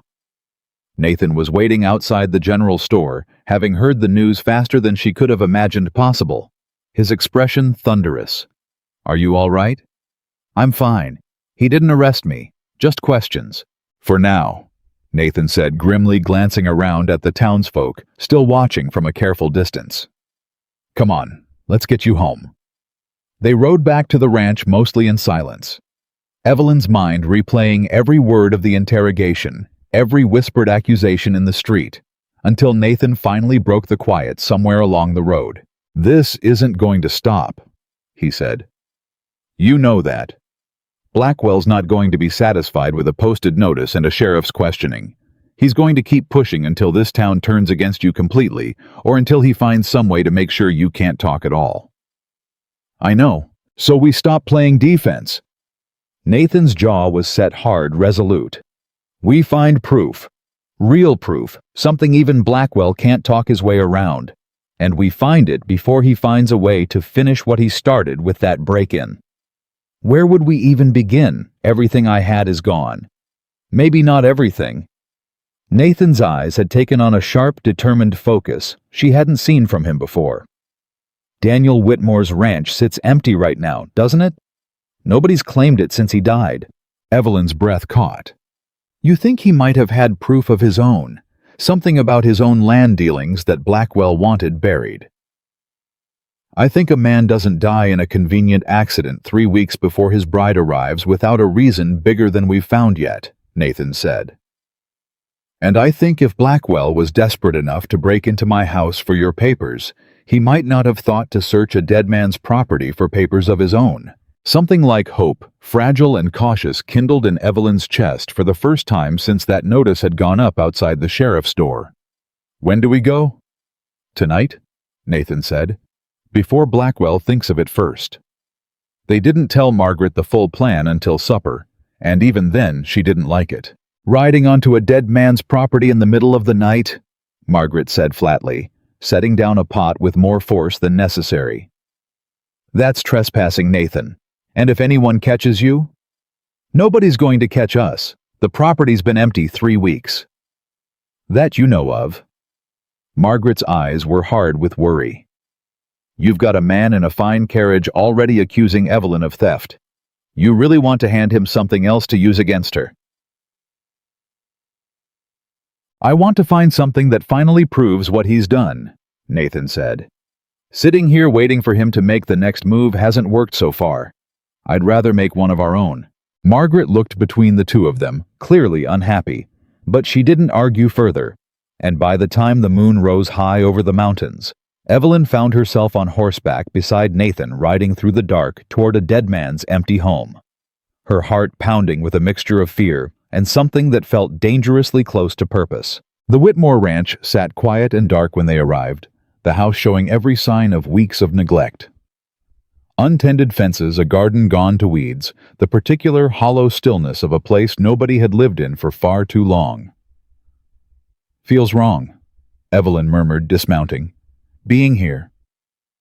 "Feels worse to let a man's murder go unanswered," Nathan said quietly. They searched the house by lamplight, careful and quiet, moving through rooms that still held the ghost of a life.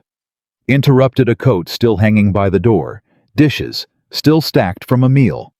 Daniel Whitmore never finished eating. Evelyn felt a heavy sadness settle over her as they moved through it. The weight of a life ended before it should have been, a man she'd never met, but had once written letters to full of hope for a shared future. Neither of them would ever have. It was Nathan who found the study tucked at the back of the house. And it was Nathan who noticed the loose floorboard beneath the desk, the one that gave slightly under his boot, when nothing else in the room did. "Evelyn?" She was at his side in an instant, watching as he pried the board loose to reveal a small hollow space beneath, and inside it a leather satchel thick with papers. Her hands trembled as she lifted it free. "Careful," Nathan murmured, holding the lamp closer as she opened it. Inside were letters, dozens of them in Daniel Whitmore's own hand, dated over the course of nearly a year, along with copied land records that mirrored almost exactly the pattern Evelyn had uncovered back in Ohio. Except these bore names she recognized instantly from Blackwell's Montana dealings. And beneath the letters, a journal, the final entries dated only days before his death. Evelyn's hands shook as she read the last page aloud, her voice barely a whisper in the empty house. "Blackwell came again today offering more money than the land is worth for my signature on papers I still don't fully understand. I've refused 3 times now. I fear refusing a 4th may cost me more than money. If anything happens to me before Evelyn arrives, I pray someone finds this and tells her the truth, that I never stopped wanting the life we planned, and that whatever befalls me, it was not because I changed my mind about her." Evelyn's voice broke entirely on the last words, tears finally spilling free after days of holding them back. "He didn't abandon me," she whispered. "He never wrote that letter at all. Blackwell killed him and forged it just to make sure I never came looking for answers." Nathan's hand found her shoulder steady and warm in the dim lamplight. "We have it now," he said quietly. "Proof." His own words in his own hand, naming Blackwell directly. Evelyn clutched the journal to her chest. Grief and vindication warring inside her all at once. And for a moment, neither of them spoke, the weight of Daniel Whitmore's final testimony settling heavy and sacred in the quiet room. Then outside, a horse whinnied sharply in the dark, not their own, and both of them went rigid at once. "Someone's here," Nathan breathed, already reaching for his rifle, already moving toward the window. Through the glass, faint in the moonlight, a rider was approaching the house at a slow, deliberate pace. And even in the dim light, Evelyn recognized the unhurried confidence of that particular silhouette immediately. Silas Grady. "He followed us," Evelyn whispered, horror creeping through her chest. "Nathan, he knows we're here." "Get to the back door," Nathan said, low and urgent, already pulling her toward the rear of the house, the satchel clutched tight against her chest. "Now." But even as they moved, Evelyn heard Grady's voice carry clearly through the night outside, calling out with the same lazy, mocking confidence he'd worn on Nathan's porch days before. "Evening, Cole. Didn't expect to find you out here so late. Funny thing about empty houses, folks always seem to think nobody's watching them." Nathan froze at the back door, his hand tightening on the rifle, and in the dark stillness of Daniel Whitmore's abandoned study. Evelyn understood with sudden sickening clarity that they hadn't found the proof in time after all. They'd walked directly into a trap, and whoever Silas Grady had ridden out to meet, he hadn't come alone. Nathan's hand shot out, pulling Evelyn back from the window before Grady's eyes could find her silhouette in the dark. "How many with him?" she whispered. "Can't tell yet." Nathan's voice had dropped to almost nothing, his eyes fixed on the gap in the curtains. "Could be alone. Could be a dozen men waiting past the tree line. Either way, we're not finding out standing here." "Cole." Grady's voice carried again from outside, closer now, still wearing that same lazy confidence like a second skin. "No sense hiding in a dead man's house. I already know you're in there. Horses out front kind of give it away." Evelyn's grip on the satchel tightened until her knuckles ached. "The back door," Nathan breathed. "Move now, while he's still talking." They slipped through the kitchen past dishes still stacked from a meal Daniel Whitmore never finished, and Nathan eased the back door open just enough to check the yard beyond. Empty. For now. "Our horses are still out front," Evelyn whispered. "We can't reach them without passing him." "Then we don't need them yet. We need distance first." Nathan's eyes swept the dark tree line beyond the yard, calculating, and Evelyn realized she was watching a man think the way he must have thought 100 times before, on land that had taught him how to survive things far worse than a conversation. "There's a dry creek bed runs behind this property, cuts back toward the main road half a mile down. We go on foot till we're past his sight line, then double back for the horses once he's given up looking. And if he's not alone, then we find that out the hard way, and I'd rather it happen with some ground between us and him first."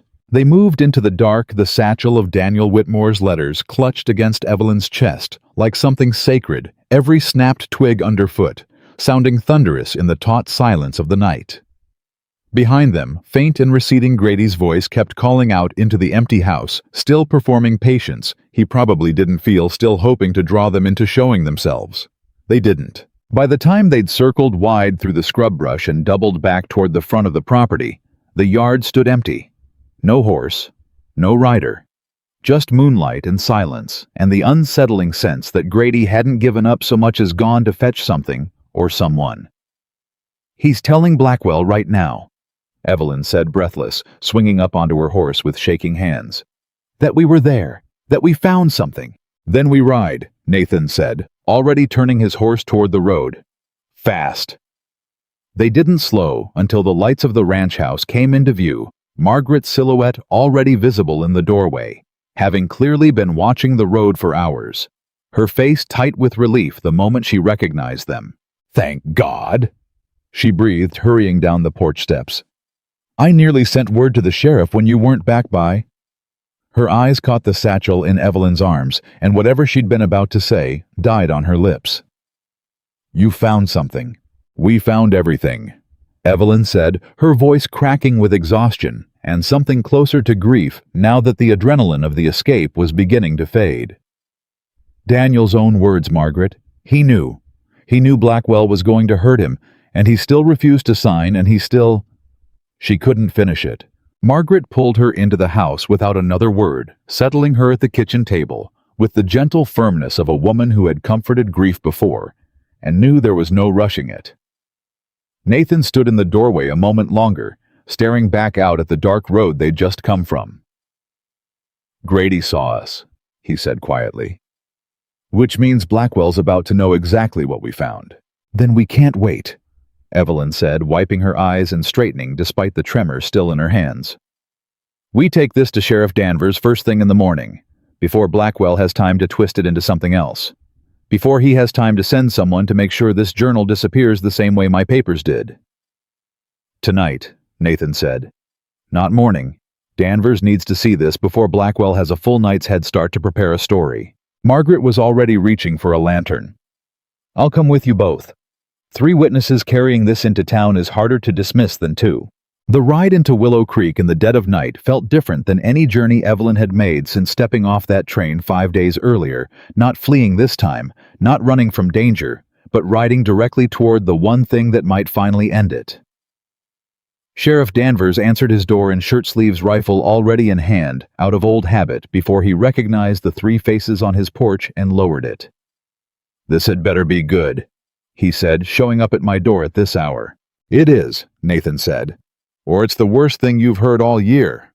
Depends how you look at it." They laid it all out across his kitchen table. The journal, the letters in Daniel Whitmore's own hand.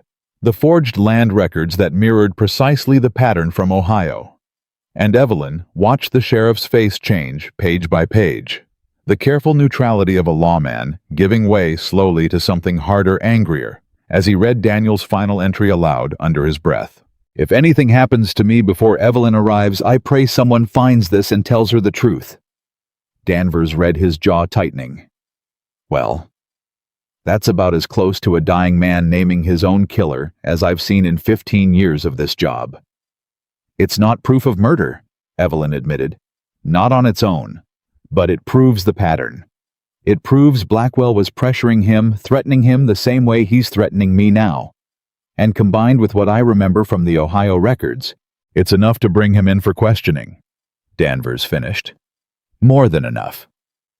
He sat back, rubbing a hand over his tired face. "Problem is, a man like Blackwell doesn't sit quiet and answer questions in some backwater sheriff's office. Man like that has lawyers in the territorial capital who'll have him released before the ink's dry on my report, unless we've got something that can hold up in front of a judge who doesn't answer to his money." "Then what do we do?" Margaret asked. Danvers was quiet for a long moment, staring down at Daniel Whitmore's journal, like it might offer him an answer if he looked at it long enough. "There's a circuit judge coming through in 4 days, he said finally.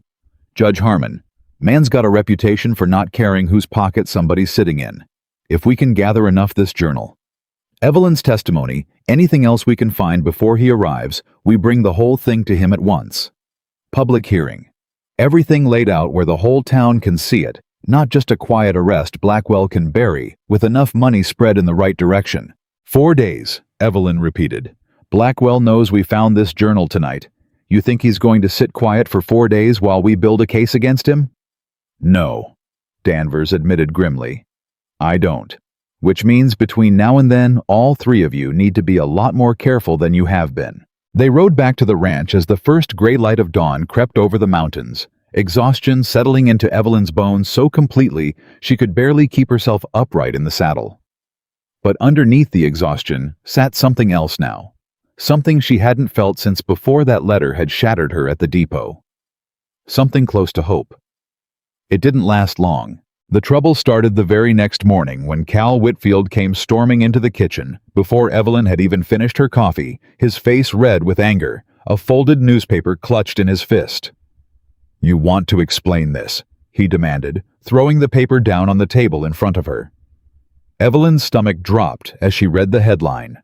"Woman wanted for theft, linked to rancher's sudden death investigation demanded." The article beneath it was worse than the headline promised, a carefully constructed piece painting Evelyn as a con artist who'd manipulated her way into Daniel Whitmore's affections through false correspondence, stolen his trust, along with sensitive business documents. And then when Daniel had discovered her deception, met a suspiciously convenient accident that some townsfolk were now openly questioning. "This is a lie," Evelyn said, her hands shaking as she read it a second time. "Every word of this is twisted." "Is it?" Cal's voice cracked like a whip across the kitchen. "Because from where I'm standing, Boss brought home a stranger nobody knows anything about, and now half the county thinks she might have had a hand in a man's death." "Cal?" Nathan started low and warning. "No, I want an answer." Cal turned on him, years of loyalty warring visibly, with fresh suspicion in his weathered face. "You've had men riding out here threatening you break-ins in the middle of the night, and now this in the paper for God and everybody to read. I've worked this ranch 8 years, Nathan. I've got a right to know if I'm about to lose my job because you took in trouble you don't fully understand." The kitchen went utterly silent. Evelyn felt the words land like physical blows, each one true enough at the edges to hurt worse than an outright lie would have. He wasn't wrong to be afraid. He wasn't wrong that danger had followed her onto this land, danger that had already broken windows and threatened everyone under this roof. "You're right to be angry," she said quietly before Nathan could speak. "You're right that I've brought trouble here. I won't pretend otherwise." "Evelyn," Nathan started. "No, let me finish." She stood meeting Cal's suspicious glare directly instead of flinching from it. "Everything in that article is a lie built out of just enough truth to sound believable. I did work in a land office in Ohio. I did leave with documents that weren't technically mine to take. But those documents proved a wealthy man was forging signatures and stealing land from grieving widows and desperate families who had nowhere else to turn.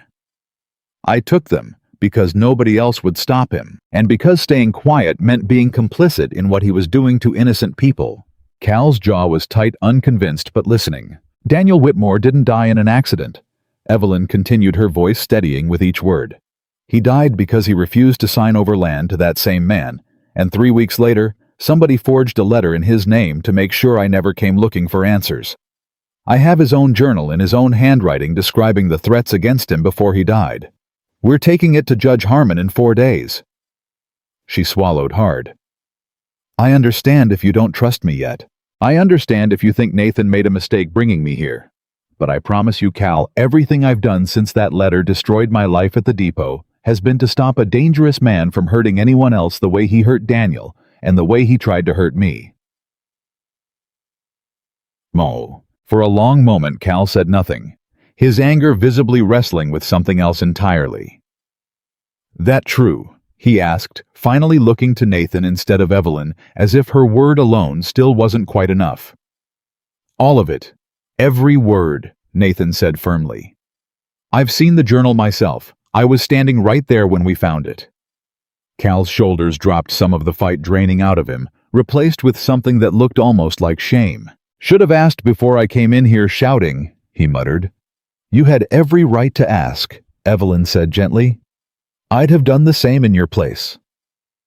Cal nodded once gruffly and picked the newspaper back up off the table like he suddenly couldn't stand the sight of it. Reckon I'll keep this article to myself then. No sense letting the other hands work themselves up over lies. Thank you, Cal. He left without another word. Though something in his posture had shifted, softened the suspicion of days past, giving way to something closer to grudging respect. Evelyn sank back into her chair, drained, and Margaret set a fresh cup of coffee in front of her, without a word, the simple gesture more comforting than anything else could have been in that moment. That article's going to be all over town by noon, Nathan said grimly. Blackwell's not just threatening you privately anymore. He's trying to win the whole county before we ever get in front of Judge Harmon. Then we can't just sit here waiting for the trial, Evelyn said. We need more than Daniel's journal. We need something that ties Blackwell directly to what happened here, not just Ohio, not just suspicion, but proof that reaches all the way back to him. The land office, Margaret said slowly. The one Grady works for in town. If Blackwell's running the same scheme here that you found in Ohio, there'll be records, filings, something with his name attached, even if he's careful about how he attaches it.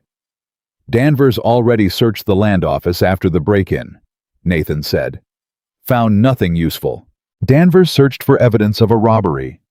Evelyn said, a new thought sparking behind her exhaustion. Not evidence of fraud. Those are different things to look for. She sat up straighter, energy returning despite everything. In Ohio, the forged deeds always had a specific pattern, a secondary filing made a few weeks after the original transfer, correcting a supposed clerical error. That's how they covered their tracks. If the same pattern exists here, then it's sitting in that land office right now, Nathan finished, filed under nothing more suspicious than a routine correction. We need someone who works there, Evelyn said. Someone who could check the filing records without Blackwell knowing we're looking. Margaret's expression turned thoughtful.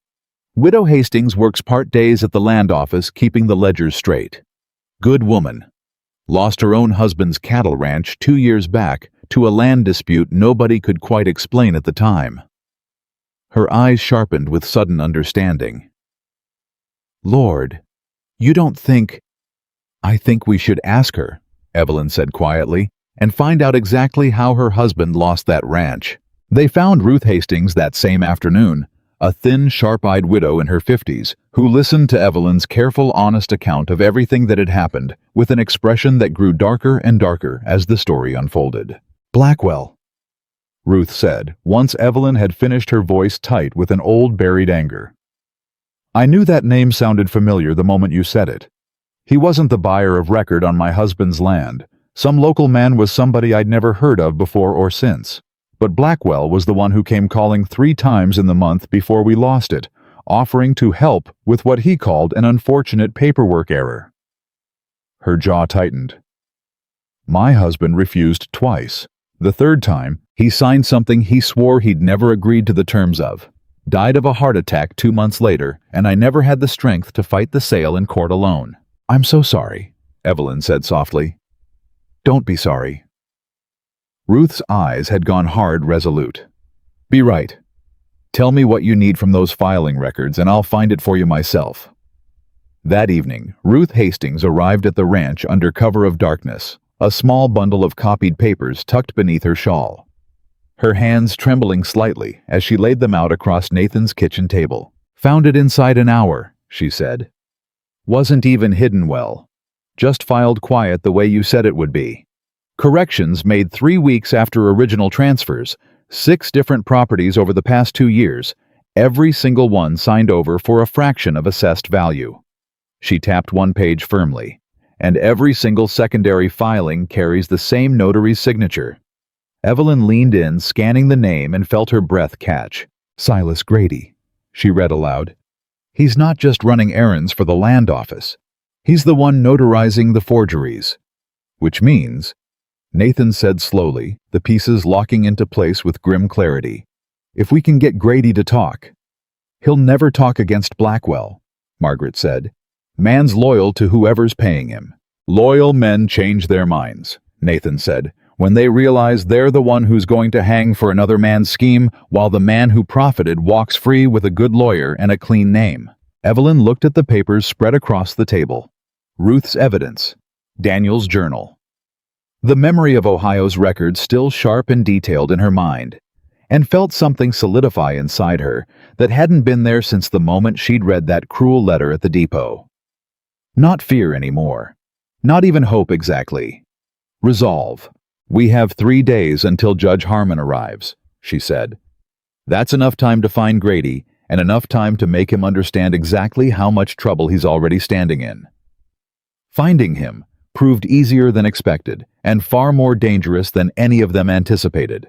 Nathan learned through Danvers that Grady kept regular company at the saloon most evenings, and it was there 2 nights before the judge's arrival that Nathan finally cornered him alone, near the back entrance, away from witnesses Evelyn and Danvers, waiting close by in the shadows. Cole. Grady's easy smile faltered slightly at the look on Nathan's face. Something I can do for you. You can tell me about the secondary filings, Nathan said flatly. The ones with your signature on every single one of Blackwell's forged deeds. The color drained visibly from Grady's face. I don't know what you're talking about. I think you do. Nathan stepped closer, his voice low and hard. I think you notarized documents you knew were fraudulent for a man who's already had 1 rancher killed to keep his secrets buried. And I think when Judge Harmon looks at those filings 2 days from now, he's going to want to know exactly who put their signature on every single one of them. You can't prove that was me. Widow Hastings already copied the records, Evelyn said, stepping out of the shadows. Your signature's right there, Mr. Grady, plain as day. The only question left is whether you tell the truth now, while there's still a chance it helps you, or whether you let Blackwell hang you out to dry the same way he's trying to hang me. Grady's eyes darted between them, calculation warring with rising panic. He said nobody would ever look that close. Grady muttered more to himself than to either of them. Said the filings were routine. Said nobody checks corrections. Somebody did, Nathan said. For a long, tense moment, Grady said nothing, and Evelyn watched fear and self-preservation battle visibly across his face. He'll kill me, Grady whispered finally. You understand that man like Blackwell doesn't leave loose ends walking around free to talk. And a man like Judge Harmon, Danvers said, stepping forward now, his badge catching the lamplight, doesn't look kindly on notaries who knowingly falsified land documents unless that same notary comes forward willingly with everything he knows before the hearing instead of after. Grady's shoulders sagged, the last of his bravado crumbling entirely. I want protection, he said. Before I say another word, I want to know somebody's keeping me alive long enough to say it in front of that judge. You cooperate, Danvers said, and I'll see to it personally. It was, Evelyn would think later, the single largest turning point in the entire ordeal, the moment a frightened, guilty man finally chose self-preservation over loyalty. and in doing so, handed them exactly what they needed to bring the whole rotten structure of Blackwell's scheme crashing down. But Richard Blackwell did not intend to go quietly. Word of Grady's cooperation reached him faster than anyone anticipated, likely from someone inside the sheriff's own office. Danvers admitted grimly the following morning, a betrayal that added a fresh, cold layer of danger to everything already at stake. By that evening, as the ranch settled into what should have been a quiet dinner the night before Judge Harmon's arrival, a single rider came tearing up the drive at a dead gallop, and this time it wasn't Silas Grady's unhurried confidence approaching. It was one of Ruth Hastings' neighbors, breathless, terrified. "Mrs. Hastings," the young man gasped, barely keeping his seat as he reined in hard. "Her house is on fire. Somebody said it deliberate, saw a man riding off just before the flames caught." Evelyn's blood went to ice. "The copies," she breathed. "Nathan, the original land office records, the ones she copied." "Are they at her house?" Nathan was already moving toward his horse. "No, she left the copies with us, but her own ledgers, her husband's original paperwork about their land." Evelyn's hands were shaking. "If that fire was meant to destroy evidence or to hurt her for helping us." "Then we ride now," Nathan said grimly, "and pray we're not too late." They weren't too late for Ruth Hastings. Thank God she'd escaped the flames with nothing but the clothes on her back and a face gray with shock. Her neighbors already working a bucket line against a blaze too far gone to save the house itself. But as Evelyn stood in the flickering orange light, watching Ruth's home collapse into ember and ash, she understood with brutal, absolute clarity exactly what kind of message Richard Blackwell had just sent. He knew everything. He knew Ruth had helped them. He knew Grady had turned against him, and he was no longer content to threaten from a distance or send men in the dead of night to steal papers from a locked drawer. He was burning the ground beneath everyone who stood against him, and Judge Harmon's hearing was less than 24 hours away. "He's not going to let us reach that courtroom," Evelyn said quietly, watching the flames finally begin to die down into smoldering ruin. "Not with everything we have now. He's going to stop us before we ever get the chance to speak." Nathan's jaw was set like granite, his eyes reflecting the dying firelight with something fierce and unyielding. "Then we don't give him the chance to try," he said. "We ride for town tonight. All of us together, you, me, Margaret, Ruth, Grady. Every piece of evidence we've gathered. We don't wait for morning. We don't give him another night to plan something worse than a fire." "Tonight," Evelyn repeated, her heart hammering with equal parts terror and determination. "In the dark, with him knowing exactly what we're carrying." "Tonight," Nathan confirmed, because waiting until morning might mean none of us lived to see the judge at all. Ruth Hastings, soot-streaked and trembling but resolute, nodded firmly beside them. "My house is gone. My husband's memory already stolen once by that man. I'll be damned if I let him take the truth too. I'm riding with you." They gathered what remained of their evidence with shaking, hurried hands. Danvers sending word ahead to secure Grady under careful watch, and as the small, determined group set out into the darkness toward Willow Creek, toward a hearing that could either finally bring Richard Blackwell's entire scheme crashing down, or if he struck first, silence. Every single one of them. Before they ever reached the courtroom, Evelyn found herself riding beside Nathan with the satchel of Daniel Whitmore's final words clutched tight against her chest, praying with everything she had left that they would make it to morning.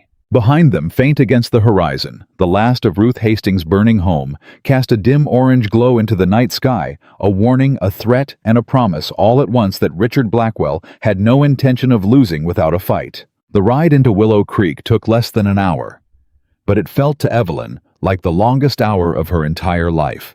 Every shadow along the road, a potential threat. Every distant sound of hooves or wind through the grass, enough to make her heart lurch into her throat. Nathan rode close beside her the whole way, rifle across his saddle, his eyes constantly scanning the dark tree line, and behind them Margaret and Ruth Hastings kept pace with a grim determination that belied the fear Evelyn knew they both carried. They reached the sheriff's office just past midnight, and Danvers was waiting for them at the door, rifle in hand, two deputies Evelyn had never seen before flanking him with equally watchful eyes. "Everybody inside," Danvers said, low and urgent, already scanning the dark street behind them. Now. Grady was already there, seated in the corner of the office, looking smaller and more frightened than Evelyn had ever seen him, his hands wrapped around a cup of coffee he wasn't drinking. "House fire," Danvers said once the door was bolted behind them. "Ruth Hastings, and word just came in 20 minutes ago that somebody tried to break into Judge Harmon's lodging house tonight too. Judge wasn't there. Smart man decided to stay with a friend outside town instead of the hotel everybody expected him at. But somebody clearly didn't want him arriving at that courtroom tomorrow in one piece, or with his belongings intact." "Blackwell's getting desperate," Nathan said grimly. "Blackwell's getting dangerous," Danvers corrected. "There's a difference, and the second one's worse for all of us." He looked around the room. Evelyn, Nathan, Margaret, Ruth Grady. His expression heavy with the weight of responsibility. "I'm not letting any of you out of my sight until that hearing starts. We hole up here till morning, all of us together, and we walk into that courtroom as one group in daylight with witnesses all around. Man like Blackwell won't try anything with half the town watching." "You hope?" Margaret muttered. "I hope." Danvers agreed. "Hope's about all any of us have got left tonight." The hours that followed passed in a strange, suspended tension, none of them sleeping, all of them too aware of what tomorrow held to find any comfort in rest. Evelyn sat near the window with Daniel Whitmore's journal in her lap, rereading his final words until she'd memorized every syllable, preparing herself for the moment she would have to stand in front of a judge and speak them aloud. Nathan sat down beside her sometime past 2 in the morning, close enough that his shoulder nearly touched hers. "You should try to rest," he said quietly. "I can't. Not with tomorrow sitting on top of everything like this." She looked down at the journal, her thumb tracing the edge of a page worn soft from handling. "What if it isn't enough, Nathan? What if we walk in there with everything we have and it still isn't enough to stop him? Then we keep fighting," Nathan said simply. "But it will be enough.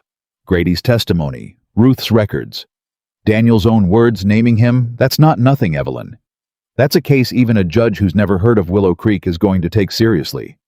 "You sound very certain." "I'm certain of you," Nathan said, his voice dropping into something quieter, steadier.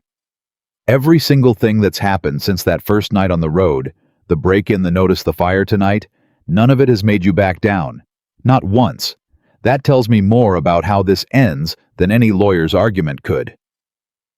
Evelyn looked up at him, something in his expression catching the low lamplight in a way that made her breath go momentarily unsteady. "I couldn't have done any of it without you," she admitted softly. "You didn't have to take me in that first night. You didn't have to believe me or defend me to your own men, or ride into a dead man's house in the dark to help me find proof of a murder that wasn't even yours to solve." "Maybe I didn't have to," Nathan said, "but I wanted to." "Why?" The question hung between them, quiet and vulnerable, and for a long moment, Nathan didn't answer, his eyes searching hers like he was trying to find the right words for something he'd never had to explain before. "Because the first night I saw you," he said finally, "standing on that road with your suitcase and your chin up despite everything that had happened to you that day, I saw somebody who'd been knocked down about as hard as a person can be knocked down and was still standing anyway. I hadn't seen that kind of strength in a long time. Not since Sarah." His voice roughened slightly on his late wife's name. "I told myself I was just offering honest work to a stranger in trouble. But somewhere along the way, that stopped being the whole truth." Evelyn's heart was pounding now, loud enough she was certain he could hear it in the quiet room. "Nathan, I know tomorrow's not the time for this conversation," he said quickly, almost apologetic. "I know we've got a hearing to survive first, and a man like Blackwell still out there trying to make sure we don't. But I needed you to know it before either of us walks into that courtroom. Whatever happens tomorrow, I'm glad I stopped on that road. I'm glad you took my hand." Evelyn reached over and took his hand again, now threading her fingers through his, and neither of them said anything else for a long while, the silence between them warmer than any words could have made it. Dawn came gray and cold. and with it, the day Evelyn had been both dreading and praying for, since the moment she'd read Daniel Whitmore's final journal entry by lamplight. The whole group walked to the courthouse together exactly as Danvers had planned, deputies flanking them on either side the street, unusually crowded for so early an hour. Word had clearly spread overnight about what the hearing would contain, and half of Willow Creek had turned out to see it for themselves. Evelyn caught sight of Richard Blackwell across the street, standing beside his fine black carriage, dressed as immaculately as he had been on Nathan's porch, flanked by a sharp-suited lawyer who looked entirely too comfortable for a man about to be accused of murder and fraud in front of the whole county. Blackwell's eyes found hers across the crowd, and he offered a small, unbothered smile that made her stomach twist with fury more than fear. "He doesn't think we can touch him," Evelyn murmured. "Then he's about to be surprised." Nathan set his hand steady at the small of her back as they climbed the courthouse steps. Judge Harmon turned out to be a spare, silver-haired man with sharp eyes that missed very little, and as the hearing began, Evelyn watched him listen to the opening arguments with an expression of careful, unreadable patience, the same patience she suspected he'd have shown, regardless of whether the man on trial owned half the territory or nothing at all. Blackwell's lawyer spoke first, painting a picture of Evelyn exactly as the newspaper article had a conniving thief who'd manipulated her way into a dead man's affections, stolen sensitive documents, and was now attempting an elaborate scheme to extort money from an honest businessman through baseless accusations of murder. Evelyn's hands trembled in her lap as she listened, every carefully constructed lie landing like a blow, even though she'd known it was coming. Then it was her turn. She rose when Danvers called her name, walked to the front of the courtroom on legs that felt unsteady beneath her, and told the truth, all of it, from the discrepancies in the Ohio ledgers, to the letter waiting for her at the depot from Daniel's death, to the break-in that had stolen her original evidence from Blackwell's carriage, rolling into Nathan's yard, to the fire that had consumed Ruth Hastings's home only hours before. "I have nothing left to gain from lying," Evelyn said, her voice growing steadier with every sentence. "I've already lost my job, my reputation, and very nearly my life. All I have left is the truth, and I intend to tell every bit of it whether this court believes me or not." Blackwell's lawyer rose immediately. "Your Honor, this is nothing but the desperate narrative of a woman facing serious theft charges. I'll decide what this is," Judge Harmon said mildly, not even glancing up from his notes. "Sit down, counselor. Miss Harper isn't finished." Evelyn produced Daniel's journal next, and the courtroom went utterly silent as she read his final entry aloud, her voice cracking only slightly on the line that had broken her heart the first time she'd read it in that abandoned study, "I fear refusing a fourth may cost me more than money." When she finished, she looked directly at Richard Blackwell for the first time since taking the stand. "You killed him," she said, "because he wouldn't sign. And when I still had proof of the same pattern from Ohio, you tried to make sure I never got the chance to speak the same way you made sure he never got the chance to warn anyone." "Objection," Blackwell's lawyer snapped. "That's pure speculation." "It's not speculation," came a new voice from the back of the courtroom, and every head turned as Silas Grady rose from his seat, his face pale but resolute. "Your Honor." Grady said, his voice shaking but growing steadier as he spoke. "I notarized 6 fraudulent land transfers over the past 2 years. Every single one at Richard Blackwell's direction. I know because he paid me directly for each one, and because he told me himself not 2 weeks ago that Daniel Whitmore's accident had solved a problem that was becoming inconvenient." The courtroom erupted into murmurs, and Judge Harmon banged his gavel once sharp and commanding, restoring silence. "Mr. Grady," the judge said, "you understand you're confessing to a crime yourself standing up and saying that." "I understand it, Your Honor." Grady's eyes flicked briefly to Blackwell, whose composed expression had finally visibly cracked.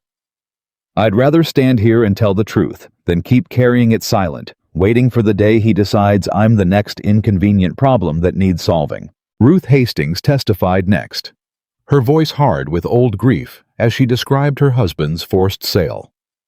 The 3 visits from Blackwell, the heart attack that followed 2 months after he'd finally signed. Then came the copied land office records laid out methodically across the judge's desk. 6 separate secondary filings, all bearing Grady's notarized signature, all following the exact pattern Evelyn had first uncovered in Ohio. By the time the evidence had all been presented, Richard Blackwell's carefully composed mask had entirely dissolved, replaced by something colder. Angrier, the polished charm of the man who'd stepped out of that fine black carriage, nowhere to be found. "This is absurd," he snapped, finally rising from his seat despite his lawyer's visible attempt to restrain him. A grieving widow's grudge, a notary trying to save his own neck, and a woman already wanted for theft in another state. You'd take their word over mine. I'd take sworn testimony and documented evidence over the word of a man whose own hired notary just confessed to years of forgery on his direct orders, Judge Harmon said evenly. "Sit down, Mr. Blackwell, before you make your position considerably worse than it already is." Blackwell sat his jaw tight, his eyes sweeping the courtroom with something venomous before finally landing on Evelyn. And for one terrible moment, she saw exactly the kind of man who could order a rancher's death and forge a letter over his grave without a flicker of remorse. "This isn't finished," he said quietly. Too quiet for the judge to hear, meant only for her. "It is for you," Evelyn said, meeting his eyes without flinching. "You just don't know it yet." Judge Harmon's ruling, when it came an hour later, after brief deliberation, was swift and absolute. Richard Blackwell was to be held on charges of fraud, conspiracy, and suspicion of orchestrating Daniel Whitmore's death, pending a full territorial investigation. Every fraudulent land transfer traced back to his network in Montana, and once word reached the appropriate authorities in Ohio in that state as well, would be reviewed and reversed. The stolen properties returned to their rightful families wherever possible. When the deputies moved to take Blackwell into custody, he didn't go quietly, his composed mask finally shattering entirely into raw, ugly fury. "You have no idea what you've done," he snarled at Evelyn as they led him past her. "I have friends in the territorial capital. Judges, lawmen, men with more power than this backwater court could ever touch. Then I imagine they'll be very interested to learn what kind of man they've been protecting," Judge Harmon said calmly, not even looking up from his papers. The courtroom doors closed behind Blackwell, and for a long moment, Evelyn simply stood there, unable to fully believe it was over, that the man responsible for Daniel's death, for the terror of the past week, for every sleepless night, and every threat, and every moment of fear, since that letter had waited for her at the depot, was finally truly gone. Nathan reached her first, his hands closing gently around her shoulders. "It's done," he said softly. "Evelyn, it's actually done." She turned into him without thinking, and he wrapped his arms around her, holding her steady as the weight of the past week finally broke free. All at once, tears she'd been holding back through every threat and every accusation finally spilling over. Not from grief this time, but from relief, so overwhelming it felt like drowning. "He can't hurt anyone else," she whispered against his chest. "He can't hurt me or you or Margaret or Ruth." "No," Nathan said, his voice rough with his own emotion. "He can't. It's over." Around them, the courtroom slowly emptied townsfolk who'd come to watch a scandal instead, witnessing a woman vindicated, murmurs of sympathy replacing the earlier whispers of suspicion. Margaret embraced Evelyn next, fierce and unashamed of her own tears, and even Cal Whitfield, who'd stayed to watch the proceedings, offered Evelyn an awkward, genuine nod of respect on his way out. "Reckon I owe you an apology," he admitted gruffly, "for doubting you." "You don't owe me anything, Cal," Evelyn said, wiping her eyes and managing a small, exhausted smile. "You were protecting the people you cared about. I understand that better than you know." It took weeks for the full consequences of that hearing to unfold. Territorial investigators arriving to comb through years of Blackwell's dealings, letters exchanged with authorities back in Ohio, to reverse the fraudulent sales Evelyn had first uncovered. Families across 2 states, slowly, painfully beginning to reclaim land and dignity that had been stolen from them through forged signatures and manufactured grief. Ruth Hastings received formal restoration of her husband's original ranch, the paperwork finally corrected. The true buyer's name struck from the county records entirely. She wept when the deed was placed back in her hands, though this time the tears carried none of the old bitterness. 20 years too late for him to see it, she told Evelyn quietly, but not too late for me to finally feel like justice meant something in this world. Silas Grady, in exchange for his testimony, received a reduced sentence, enough time served to answer for his part in the forgeries, but spared the harsher fate the territorial court had originally intended, thanks largely to Judge Harmon's acknowledgement that a frightened man's late honesty had ultimately unraveled a scheme that might otherwise have continued unchecked for years. And through it all, Evelyn stayed at the ranch no longer merely a stranger taken in off a dark road, but something the entire household had come to consider family in every sense but name. It was Margaret who noticed it first weeks later, watching Evelyn and Nathan from the kitchen window one evening as they walked the fence line together in the fading light, deep in quiet conversation that had nothing to do with fraud or forged deeds or courtrooms. "About time," Margaret murmured to herself, a small, satisfied smile touching her mouth as she turned back to her cooking. Outside, Nathan had stopped walking, turning to face Evelyn beneath the wide expanse of the Montana sky, the mountains catching the last golden light of evening behind him. "I've been thinking," he said, "about something I told you the night before the hearing." "You said a lot of things that night," Evelyn said softly, though she knew exactly which words he meant. "I meant every one of them." Nathan's hands found hers, steady and warm, the same hands that had reached for her on that dark road weeks ago, offering a stranger shelter without asking for anything in return. "When I saw you standing at that depot, well, I never actually saw you there. But when I found you on that road that night, I thought I was the one doing the saving, offering you a place to stay, work, somewhere safe. You were," Evelyn said. "You saved me, Nathan, in more ways than you probably realize." "Maybe." His thumb brushed gently across her knuckles. "But I think I had it backward too. Because before you showed up, I'd spent 4 years convinced my heart didn't have room for anything but this ranch and the memory of what I'd lost. I'd stopped expecting anything different, and I'd made my peace with that." His voice roughened slightly. "You didn't just survive everything Blackwell threw at you these past weeks, Evelyn. You reminded me what it felt like to actually want to come home to somebody again." Evelyn's breath caught her eyes bright with unshed tears that had nothing to do with grief this time. "I was so certain my whole future had ended at that depot," she whispered.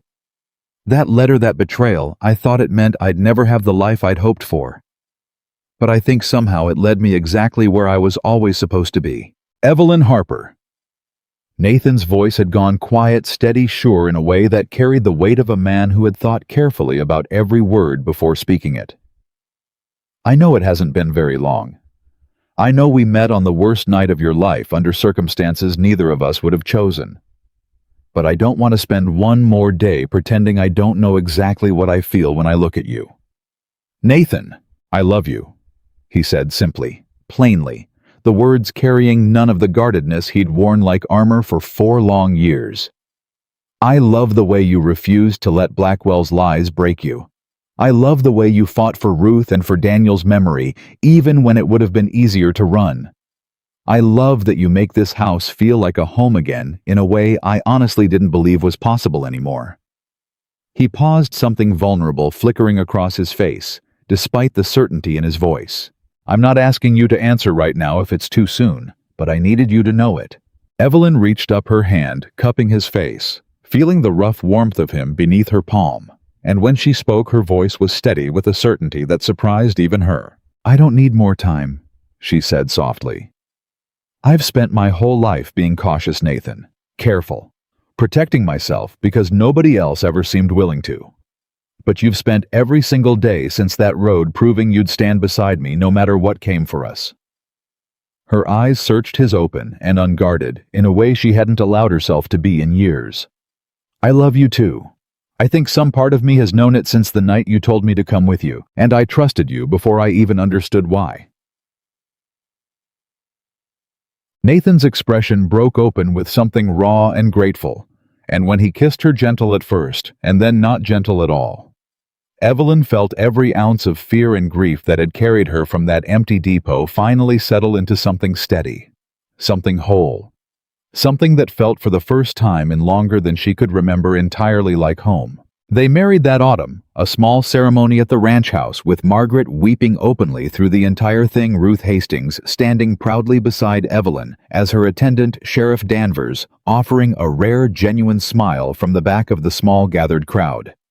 Cal Whitfield, in a gesture that surprised everyone, had spent 2 weeks building them a hand-carved chest as a wedding gift, gruffly insisting it wasn't a big deal, even as his eyes suspiciously reddened during the vows.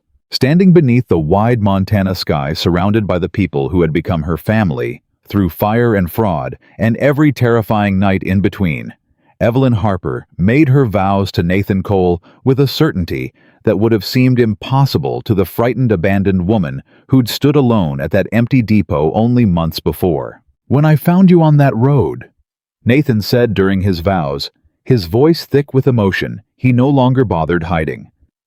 "I thought I was offering you shelter from a storm. I didn't understand yet that you were about to become the calm at the center of my whole life. You told me to stay with you," Evelyn said in return, "until I found my way again. I didn't know then that I wasn't just finding my way back to safety. I was finding my way home." Years later, the story of the woman who'd arrived at Willow Creek Depot with nothing but a broken letter and a stolen truth would still be told in that small Montana town, not as a tale of tragedy, but as a testament to what could be built from the wreckage of betrayal when the right person chose to stand beside you instead of walking away. Evelyn never forgot the fear of that first night, the terror of a life collapsing in a single sentence on a single page. But she also never forgot the moment a stranger on horseback had reached down through the darkness and offered her his hand, asking for nothing in return but the chance to see her safely through the night. The ranch prospered in the years that followed its success, built not just on hard work and honest dealing, but on a reputation neither Nathan nor Evelyn had sought out, a home known throughout the territory as a place where people who had lost everything could find not just shelter, but genuine belonging. Widows rebuilding after unjust land seizures, families displaced by men who valued profit over decency. All of them found in Nathan and Evelyn's home an understanding forged from their own hardest days. Because Evelyn Harper had learned something in that terrible transformative week that she carried with her for the rest of her life. That being abandoned was not the end of anyone's story, that the cruelest betrayal could still lead toward an unexpected grace, and that sometimes the very worst night of a person's life was simply the beginning of the truest one. And whenever the old train still passed through Willow Creek, its whistle echoing across the wide Montana valley, Evelyn would sometimes think back to the frightened, heartbroken woman who had once stood alone on that empty platform, certain her entire future had died with a single cruel sentence. She was wrong. Her future had only just begun the moment a guarded rancher reached out his hand into the darkness and asked her to stay.